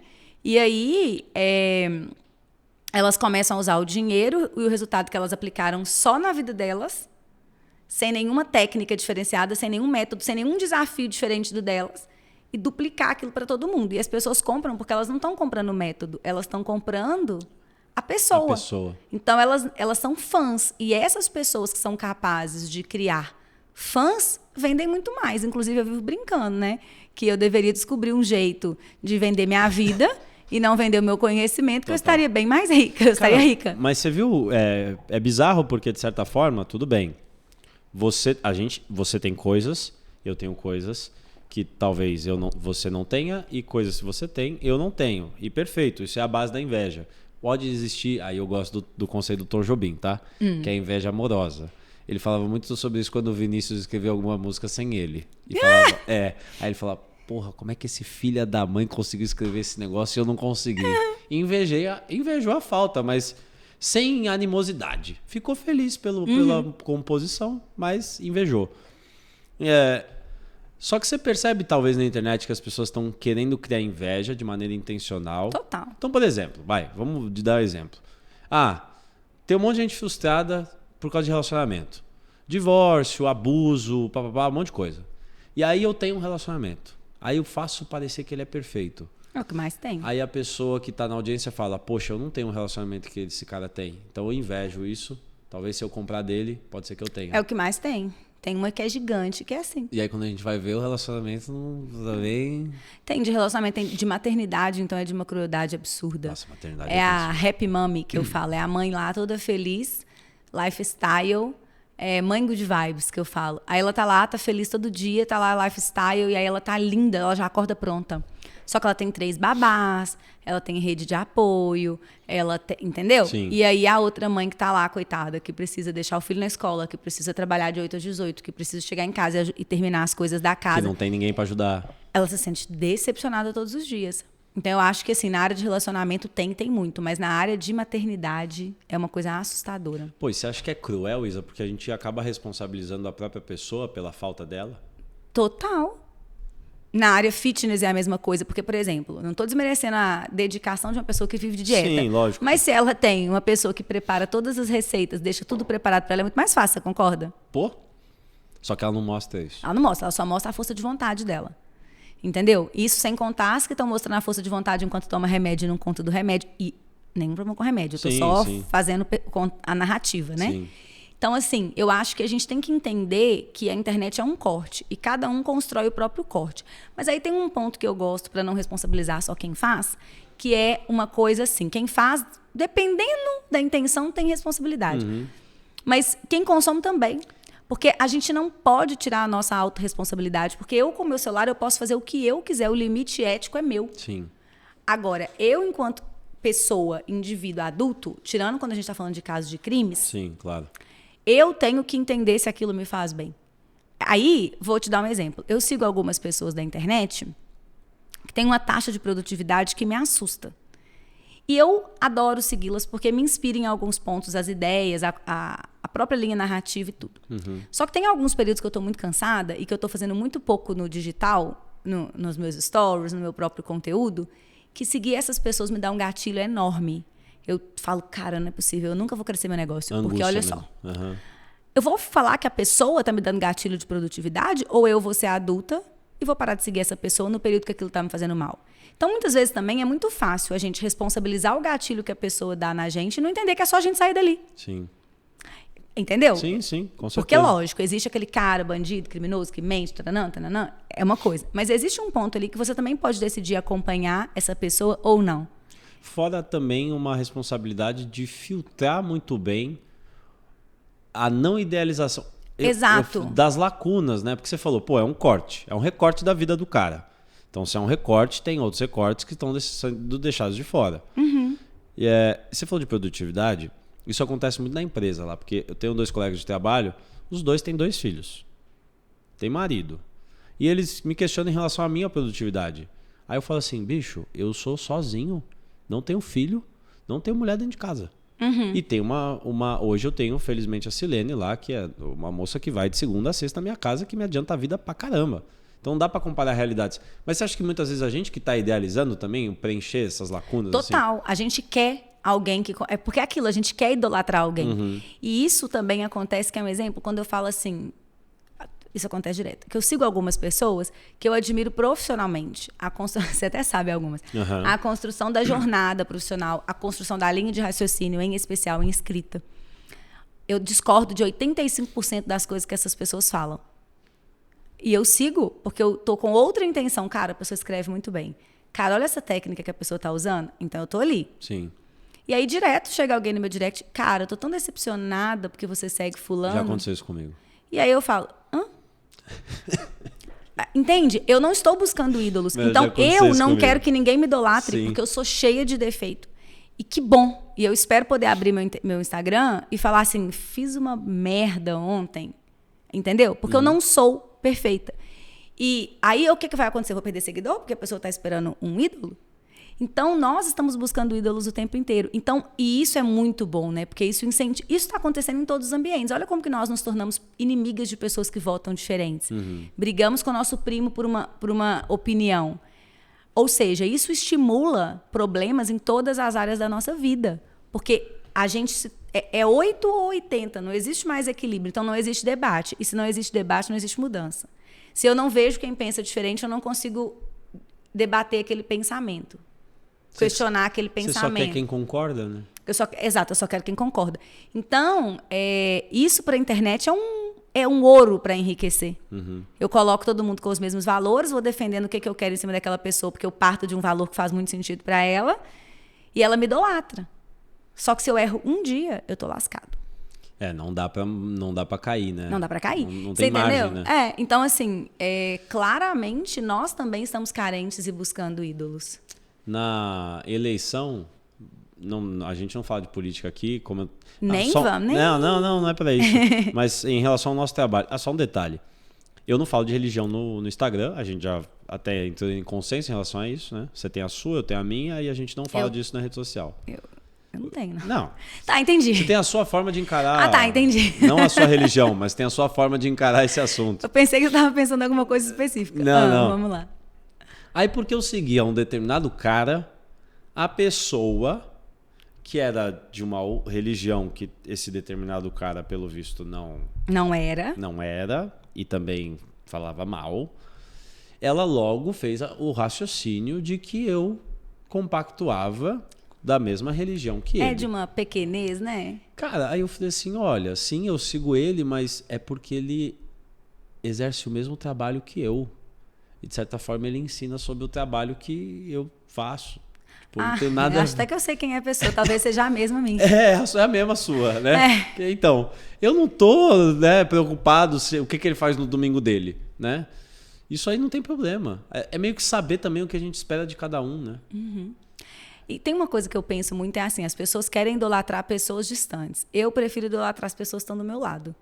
Então, assim, eu prefiro sempre falar, cara, olha que mulher incrível, uma pessoa real ali que eu conheci, que foi uma mentorada minha e tal, não sei o quê.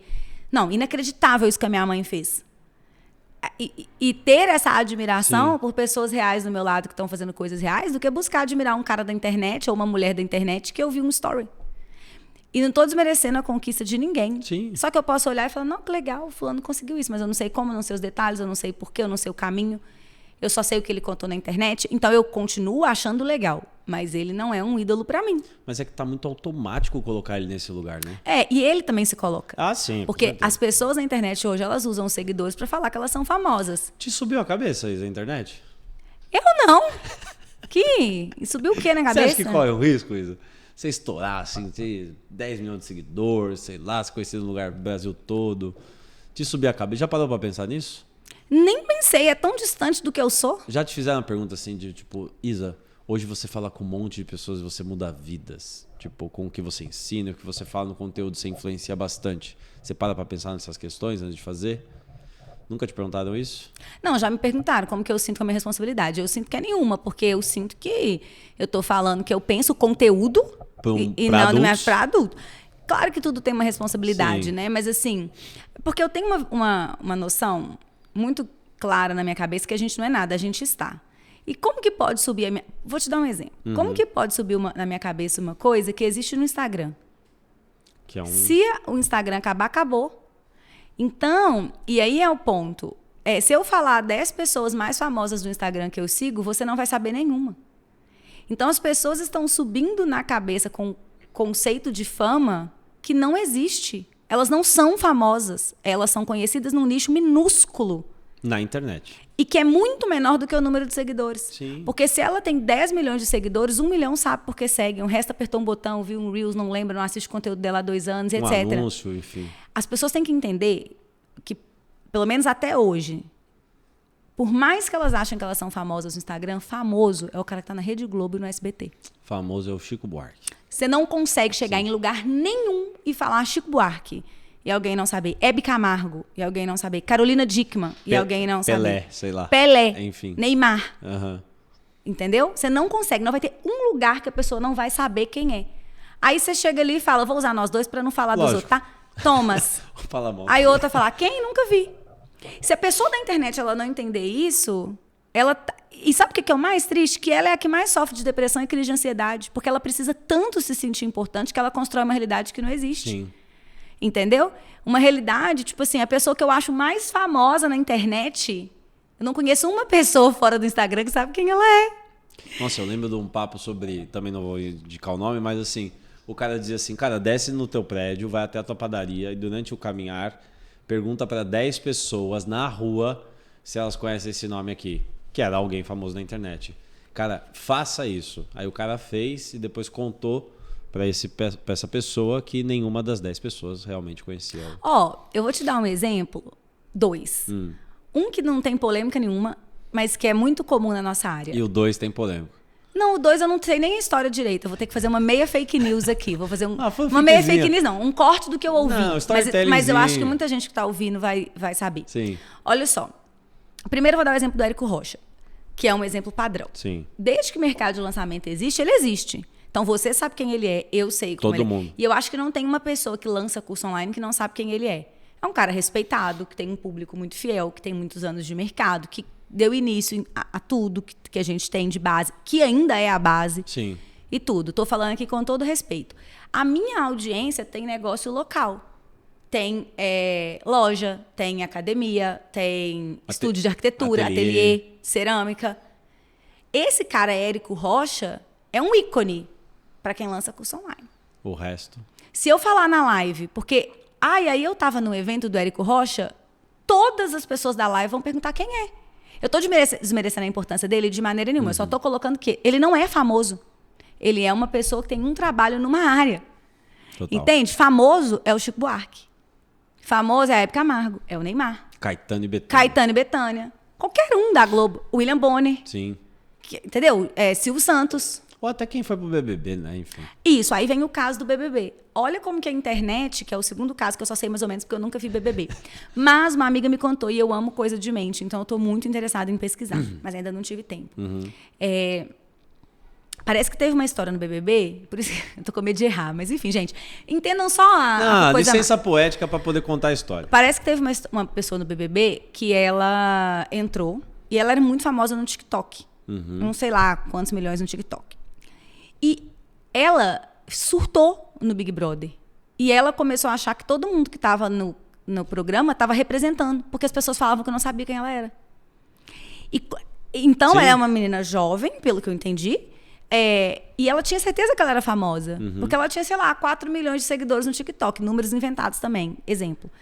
E aí, ela falava assim, eu sou fulana. E aí você falava assim, o que você faz? E grilos, né?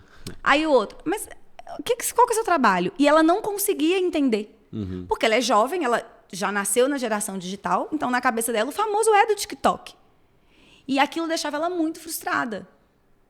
Então ela teve um surto, ela entrou num surto. Sim. E aí ela achava que as pessoas da casa estavam representando. Então falava assim, pega um copo d'água, ela falava, você está representando?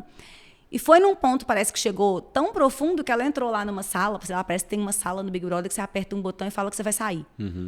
Só que você tem que pagar uma multa, parece. É o que eu tô lembrando da história. Sim. Aí ela apertou o botão e falou que ia sair do programa. E quando ela saiu do programa, ela continuou perguntando para os pais dela se eles estavam representando. Ou seja, a pessoa ela tem um corte de realidade tão grande de se achar famosa que quando ela se depara com a realidade que ela não é... É uma frustração. Eu não estou ironizando a menina aqui, não. Eu estou pelo contrário. Eu tenho uma preocupação muito real. Sim. Com o que vai ser dessa geração e o que é essa necessidade de ser famoso que as pessoas têm. Será que essas pessoas não são as mais carentes de todas? Que precisam o tempo todo alimentar o próprio ego? Entendeu? Então, assim, eu acho que eu vivo muito bem com a minha relação digital por isso. Porque eu não olho quantas pessoas viram meu story, só quando preciso fazer debriefing de lançamento. Eu não olho... Você está crescendo seguidor, você não está? Lógico, isso importa para o meu trabalho e eu ligo menos do que as pessoas que gostam de aparecer ali. Então, é nesse sentido que eu acho que ter seguidores nunca vai subir minha cabeça. E acho que é uma coisa importante para você falar, Isa, que é algo que eu tento explicar às vezes e eu não consigo. Quem trabalha com o Instagram, não utiliza o Instagram da forma como a maioria das pessoas utiliza. Não. Tipo, você sente também que você perdeu, talvez, a possibilidade de gozar dos benefícios da rede social, de tipo, sei lá, ver a vida alheia, sabe? Meio que você perde o interesse porque aquilo vira um objeto de trabalho, sabe? Total. Eu não vejo conteúdo de quase ninguém. Isso, obrigado. Aí a pessoa te questiona, por que você não viu meus stories? Você viu fulano? Não. Você não viu? Não. Não. Eu não vejo conteúdo de quase ninguém. Agora, eu tenho que fazer uma confissão, né? Porque eu também sou inútil, eu adoro besteira, como todo mundo. Não, todos nós. A fofoca edifica. Já falei. Não, fofoca edifica demais. Mas o que acontece? Eu não vejo conteúdo, eu não tenho paciência de ficar na rede social. Então, o meu tempo de consumo de rede social é muito baixa. Eu uso a rede social para produzir, não para consumir. E consumo o conteúdo das minhas clientes. Mas o que acontece que eu tenho? Eu adoro ler comentário. Então, e eu não conheço pessoas famosas dessas, vamos dizer, celebridades digitais. E eu amo não saber quem elas são, porque isso facilita o meu consumo de comentário. Sim. Então, tem alguns perfis na internet hoje que eles baixam. Então, vamos imaginar que você falou uma besteira enorme e um desses perfis te achou. Eles baixam o seu story e põem. Então, eles não comentam, não falam assim, Thomas falou uma besteira, tanana. Eles só colocam. Então, a análise é do público. Deixa pro povo, né? Gente, essa é a minha maior diversão da madrugada. Por quê? Eu acho sensacional o ser humano. E aí eu clico e eu acho ótimo, porque é uma fofoca inocente. Em que sentido? Eu não sei nem de quem que eu tô rindo. E eu, e eu não vou atrás. E aí, às vezes, eu falo pro Fernando, olha o que essa pessoa aqui falou. Aí ele, quem é? Eu falo, não sei, também não vou olhar, não. Aí eu dou um tanto de risada de quem eu não sei, não clico no perfil da pessoa pra saber, porque pouco me interessa, e leio os comentários. E eu acho o bom humor das pessoas a coisa mais incrível. Sim. Que tem, assim. Então, eu fico rindo. Aí tem 350 comentários. Aí eu leio uns 50 e mudo de vídeo. Isso é minha distração. Então, assim, quando eu tô consumindo conteúdo na internet, eu tô consumindo isso. Eu não consumo conteúdo no Instagram. E nem a vida alheia das pessoas, né? Não. E as pessoas que eu consumo conteúdo são pessoas que não postam a vida. Eu detesto pessoas do consumir trabalho. rotina. Pessoas de trabalho, né? Eu detesto consumir rotina. Cara, eu consumo rotina de uma pessoa. E mesmo assim... Porque ela tem uma personalidade polêmica e eu fico presa na personalidade. Você sabe quem é? Faz parte, tá tudo Só bem. uma. Sim. Mas é engraçado, porque eu tento explicar para as pessoas no sentido de que, cara, não vi seu stories, cara, não liguei o áudio do stories, cara, não li tudo que você escreveu. Não. Desculpa, se eu curti teu post, é só porque eu realmente não quis Te prejudicar. passar por ele e não deixar meu like, porque... Mas eu não prestei atenção. Uhum. E acho que meio que a gente perde essa possibilidade. Não sei se é meio que a parte ruim de trabalhar com isso. Talvez seja, de perder a possibilidade de usufruir do que a rede social poderia entregar do nosso lazer, assim, ou pessoalmente. Sim. E olha que eu sou uma pessoa que vejo muito mais benefícios que problemas na rede social. Ah, eu também, total. Olha nós aqui. Eu acho uma coisa magnífica. A gente tem uma quantidade de conteúdo de qualidade altíssima, né? Mas, assim, o que eu acho é que cansa. Então, como a gente já usa para o trabalho, já passa o dia fazendo aquilo, quando a gente não está trabalhando... eu sou viciada em série da Netflix, eu prefiro ficar assistindo série. Uhum. Porque pelo menos muda a tela, digamos assim. Vamos para a TV, né? Sim. Né? E quando eu vou consumir, por exemplo, eu tenho uma dificuldade muito grande com ao vivo. Então, em regra, eu assisto live, mas eu assisto gravada, porque eu ponho e vou fazendo alguma outra coisa. Então, eu tenho um consumo digital completamente diferente. E o principal, eu não uso ladrão de tempo, eu não deixo o ladrão de tempo acontecer. Então, assim, eu vou... Até esses perfis que eu fico rindo, é só se eu tiver tempo. Eu não vou... É um outro erro, eu acho, das pessoas. Eu não tenho tempo, mas eu passei 50 minutos vendo a história da vida daquela pessoa ali. Isso acontece muito. Entendeu? Mas é que também, quando a pessoa vai ver... Por isso que você tem que estar muito vigilante. Principalmente no TikTok. Até ia te perguntar sobre isso, né? Já que você comentou do caso da menina, eu acho que é a Yasmin Brunet. Eu posso estar errado, porque eu também não vejo Big Brother. Não acho que é esse nome, não. Não? Bom, enfim. Somos Porque leigos. eu acho que esse nome aí eu já ouvi falar. É que a gente é muito leigo no assunto BBB. Não, mas eu até explico. É tarde. E exige muito engajamento, pô.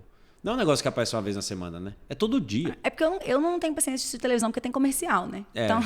Pode ser também. Não, é tarde demais. Mas também, é real, eu nunca tive paciência. Se fosse gravado, aí meus amigos assistem no Globoplay, mas aí eu tô assistindo série de crime na Netflix. Aí fica difícil. Inclusive, você recomendou uma ótima. Quer fazer a recomendação pro povo? Qual? A de hoje que você recomendou. Ai, gente, essa é excelente. Não, pode falar com aquela câmera ali. Vale o Escrito, a série do bicheiro. Aí... Já viu, Chay? É na Globoplay. Já ouviu, já? Tá vendo? Depois que você termina essa série, aquela frase assim, igualzinho na Netflix, isso só acontece na Netflix, você não vai falar mais, não. Você vai falar assim, igualzinho acontece lá no Rio de Janeiro. Isso acontece no Brasil, né? Só acontece nos bicheiros, vale o escrito. Não, tudo acontece, tudo é real, velho. Tudo que você acha que só acontece na série, acontece. Já viu, Roger?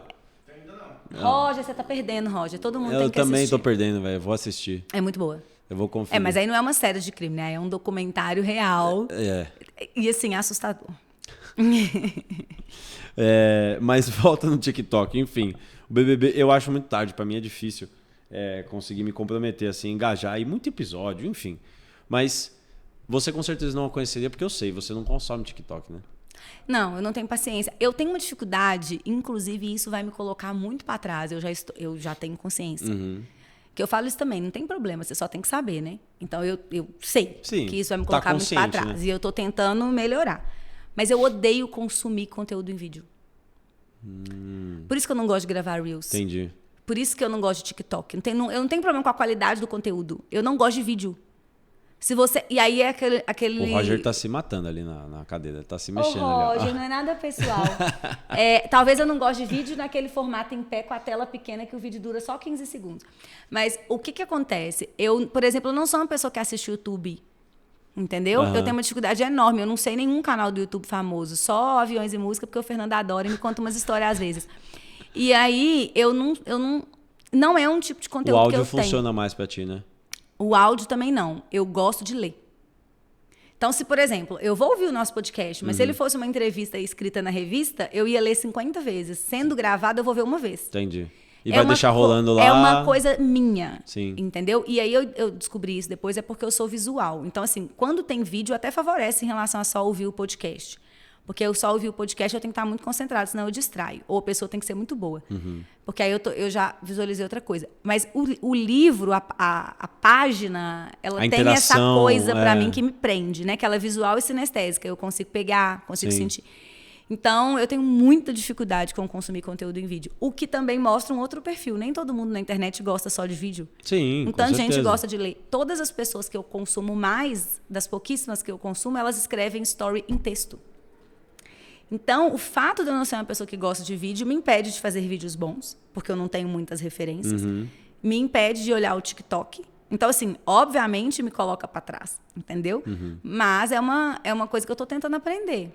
Mas por outro lado também você está hoje valorizando algo que é escasso, né? No sentido de que até recebi esse feedback de uma colega minha de trabalho. Falou assim, pô, muita coragem sua escrever textão em pleno 2024. E lê, as pessoas leem sim. Aí eu falei, mas tem galera, gente. Tem gente que lê, tem gente que... o meu pai é um cara que leu mais na vida agora do que na vida toda. Porque hoje ele tem o WhatsApp, hoje ele tem as legendas, ele tem os filtros, ele lê os filtros.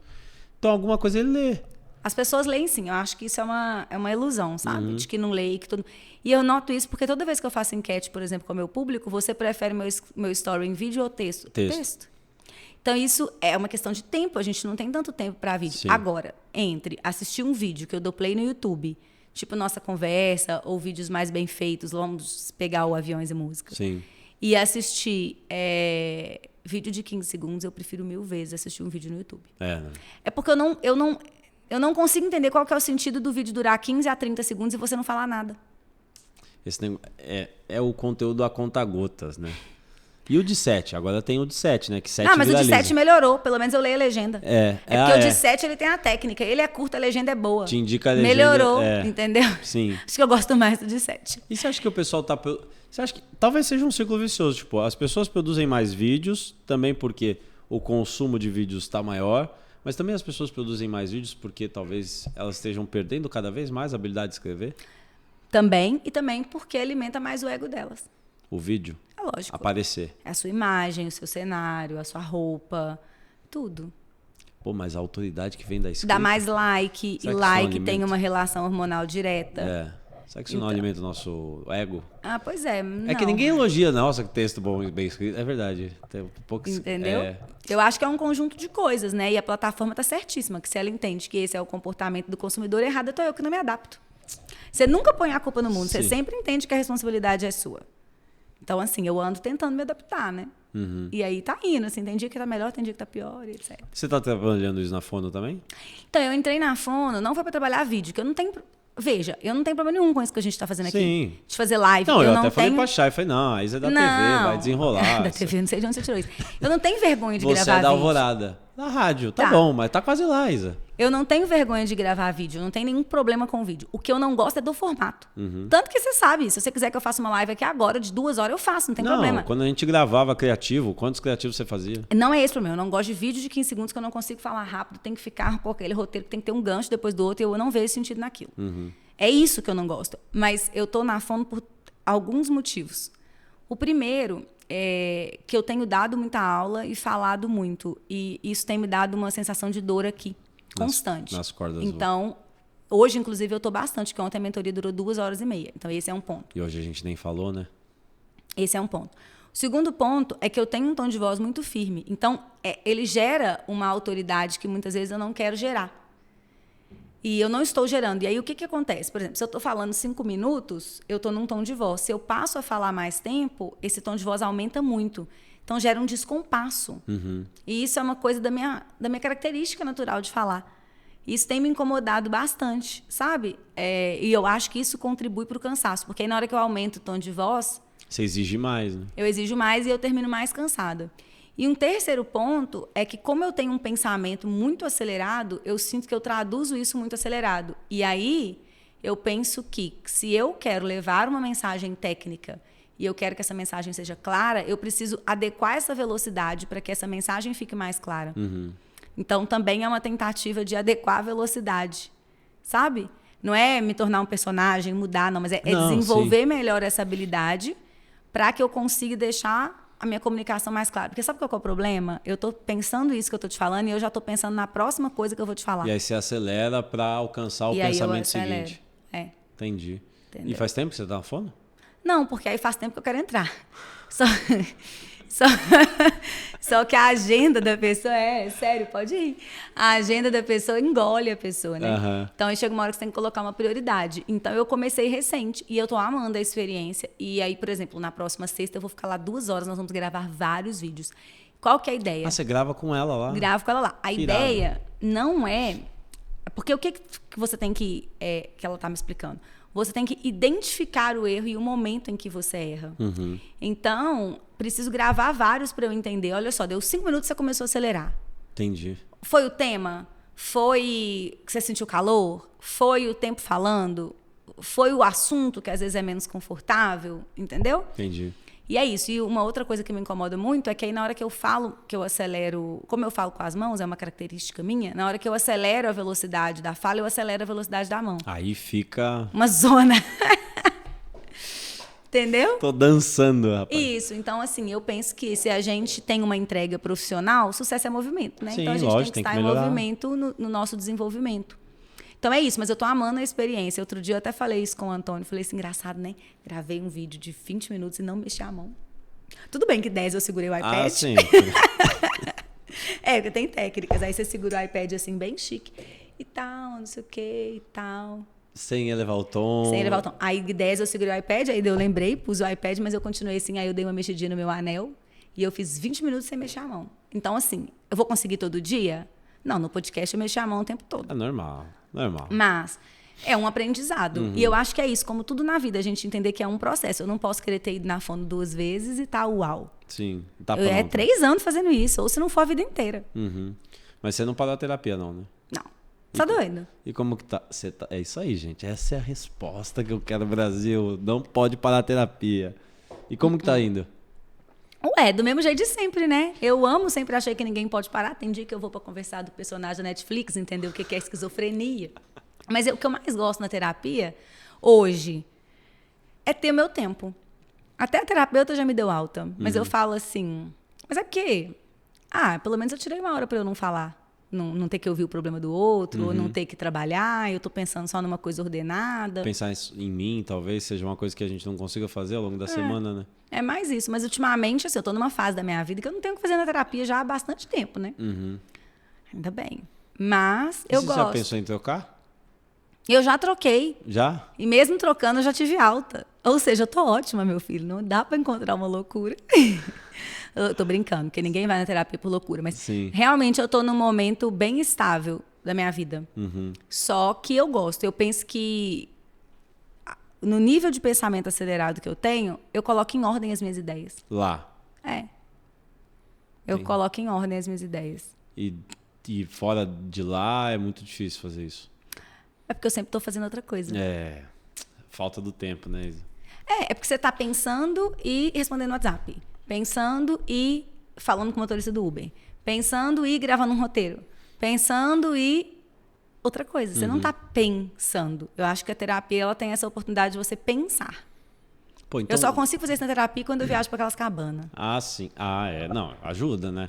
Aquelas cabaninhas com aquela vista de Minas Gerais lá maravilhosa. Aí eu consigo. Né? A fumacinha do café saindo. Eu já visualizei. Isso aí, minha vida. Véio, Corpus Christi, pelo amor de Deus. E aí o povo acha que eu não trabalho, mas é isso aí a minha vida, entendeu? Vou até fazer uma pergunta de cópia aqui, Isa. Você acha que hoje sua principal dor é falta de tempo? Não. Não? Não. É o quê? Inclusive, tem dia que eu até me sinto à toa, apesar de estar sempre fazendo muita coisa. Hoje, a minha principal dor é encontrar pessoas que queiram trabalhar e que... É porque é difícil falar isso sem parecer que... Não, a minha maior dificuldade é encontrar pessoas que queiram trabalhar, mas que não achem que elas têm que fazer estritamente só o combinado. Porque a minha profissão, a área que eu estou, ela é dinâmica. Então, às vezes, hoje você vai precisar estar atento no meu direct, amanhã você vai estar precisando atento no meu WhatsApp, amanhã você vai estar precisando dominar o Canva, depois de amanhã, sei lá, o CapCut, depois de amanhã o InShot, sei lá. E a pessoa, ela quer fazer uma coisa só. E, às vezes, a carreira dela para um ambiente digital vai exigir que ela tenha uma certa proatividade. Sim. E isso é muito difícil. Então, assim, a contratação de pessoas e, pior, a minha maior dor é ter pessoas que lembrem o que elas têm que fazer sem eu lembrar. O que hoje eu me sinto... Autogerenciáveis e não engessadas. Porque olha só, o que eu vivo hoje? Eu contrato você, tá? Vou te usar de cobaia. Você nunca fez isso a propósito, mas eu contrato você. E aí eu falo assim, Thomas, beleza, combinado você me entregar os textos segunda? Aí segunda eu tenho que te perguntar. Então, o que acontece? Eu não descanso. Porque eu fico o tempo todo cobrando prazos que, em tese, você deveria ter lembrado. Porque é teu trabalho. Então, assim, eu gostaria de encontrar a pessoa...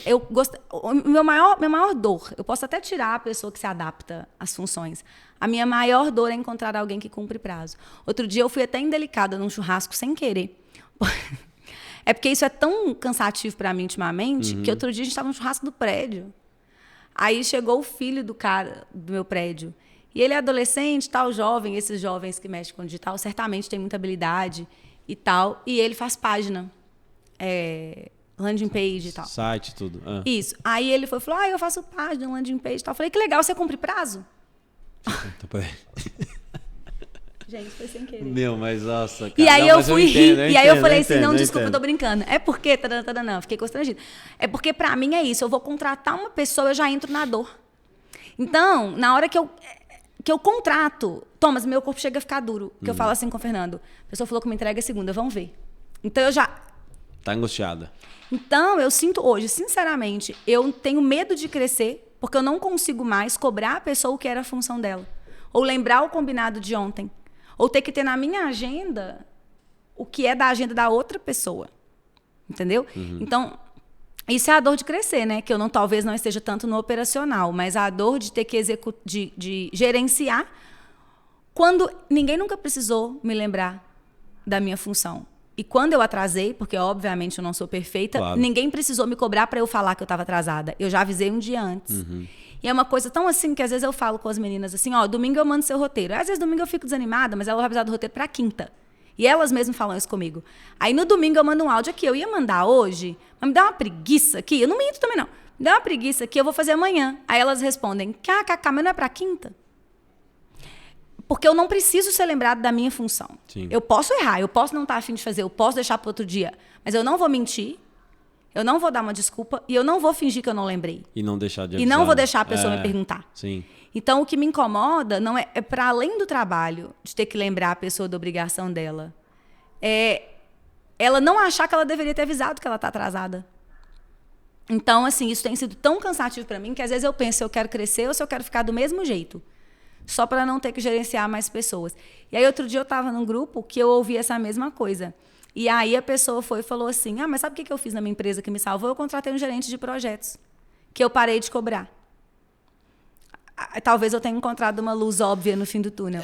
O gerente ele tem basicamente essa função de garantir a entrega dos processos. Isso. Porque sabe o que me deixa mais cansada hoje? Isso. Eu não tenho cansaço de fazer conteúdo, de entregar mentoria, de gravar produto, de ficar o tempo todo. Deixa eu ver se... De novo, o Thomas. Deixa eu ver se o Thomas lembrou. Eu tinha um chefe que queria me colocar nesse lugar de pitbull, assim, sabe? E ele usou esse termo. Cara, eu vou te botar no lugar de pitbull do projeto. Tu vai tocar tudo, vai tocar as pessoas, os processos, as entregas e tal. Cara, eu não sou essa pessoa. Exato. Entendeu? Eu não sou, porque ficar cobrando o outro em relação ao que ele devia fazer... Porque eu não gosto de ser cobrado. Imagina eu cobrar. Deus me livre. Não vai rolar. E assim, isso é muito cansativo. Porque é engraçado, porque qual que é a sensação que eu tenho? Se eu passei para você e eu sei que você vai fazer, eu esqueci. Então eu já descansei. Sim, já delegou mesmo. Né? Mas como eu sei que eu tenho que lembrar, então eu continuo preocupada todos os dias com a lista de coisas que eu tenho para lembrar. Parece uma coisa de quinta série mimada, e é mesmo, mas é muito cansativo. Sim. Então, hoje, quando você fala qual é a minha maior dor, é essa. Eu sinto que eu não posso ir um passo para frente, porque eu não tenho mais cérebro para continuar lembrando. Entendi. Então, assim, é horrível, né? problema Faria Limers, mas é o meu problema Não, é o hoje. seu problema no trabalho. Dentro da comunidade lá, a gente criou 12 leis fundamentais. E a lei 5, aqui nós respeitamos a dor do outro, porque a dor que mais dói é a dor que se sente. Então, assim. E quando a gente sente a nossa dor também, a hora nenhuma a gente tá falando que ela é maior do que a dos outros. Não, né? exatamente. E assim, eu falo muito isso porque tem essas competições em relação a problemas, né? Ah, não, beleza, você tem um problema. Não, mas eu tenho um muito maior. Não, mas então, o meu você não imagina. Exatamente. Então, assim, ninguém compete com problemas. Aí eu falo assim, nossa, eu não tô conseguindo a pessoa que cumpre prazo. E a outra? E o meu que me levou na justiça? Não, não é isso. Não, meu amigo, só ouve. Tudo bem, eu entendo. A justiça é difícil. E é muito difícil. Mas isso você sabe que eu penso que também é um fenômeno dessa mudança do formato de profissões. Porque as pessoas querem ser home office. E aí aqui eu falo com propriedade. Elas querem ser home office, mas elas não sabem ser. Porque é novo para elas. E quando eu falo que eu falo com propriedade, é porque eu sou home office muito antes da pandemia. Então, ser home office não é uma novidade para mim. Então, eu me tornei autogerenciável com o batido da coisa e com a terapia que me ensinou. E as pessoas estão sendo home office há 1 ano, 6 meses, entendeu? Então, assim, é difícil mesmo. Sim, lógico. E eu não acho que todo mundo que está atrasando é irresponsável também, não. Mas eu penso assim, então... Aí eu vou e penso, então será que o caminho é abrir um escritório e pôr todo mundo lá e ficar... E aí me irrita mais, porque isso eu não quero. Você saiu do direito por causa disso, né? Entendeu? Voltar então, pra isso. A dor hoje é essa. Isa, a minha dor hoje é você ter que voar daqui a algumas horas. É verdade. E eu ter que te liberar, porque, né, infelizmente, Felizmente você veio de BH e eu fico muito lisonjeado com isso, de verdade, assim. A gente valoriza muito as pessoas que valorizam estar aqui, né? E, pô, você ter vindo de BH pra nós foi maravilhoso. Eu tá? amei ter vindo. Eu espero que você volte. Voltarei. Volte com certeza, porque assim, a gente não tem, né? Não tem fim de assunto, né? Não tem fim de papo. Qual que é a pauta? Qualquer uma. Todas, velho. Todas as pautas. Acho que a gente tem tudo pra falar e eu posso falar por mim, assim. Eu tenho um carinho enorme por todas as pessoas que já passaram por aqui. A gente tem um contato especial, uma conexão especial. E assim, em termos de qualidade de conversa, com você, eu vou falar do Fê também, mas com você, que é minha amiga, né? É muito difícil de eu ter esse nível de conversa. E acho que eles estão aqui, eles podem dizer. Tenho muita dificuldade de ter esse nível de conversa com outras pessoas. As pessoas que sentam nessa cadeira, elas me levam para um outro nível, assim. Mas você sempre me levou para outro nível sem precisar sentar nessa cadeira. Você é tímida, né? Você já falou, só que você não parece. Mas enfim, eu te agradeço demais por isso, tá? Porque para mim, pessoalmente, é muito valioso. Tipo, para mim também. Talvez seja o quanto o Fê quer o academicismo. Poxa, eu quero ter papos assim. Entendeu? Minha casa está sempre de portas abertas. Não, e o pão de queijo tá lá também. E o pão de queijo e o café. Você tem. Opa. Inclusive o filtro que você deixou na geladeira pra gente segue pendurado, esperando a próxima visita. É melhor, ó.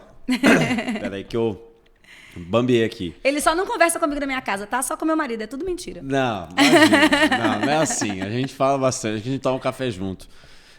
Setembro tô lá, vou desenrolar esse negócio do Caetano da Betânia. Tchau comigo.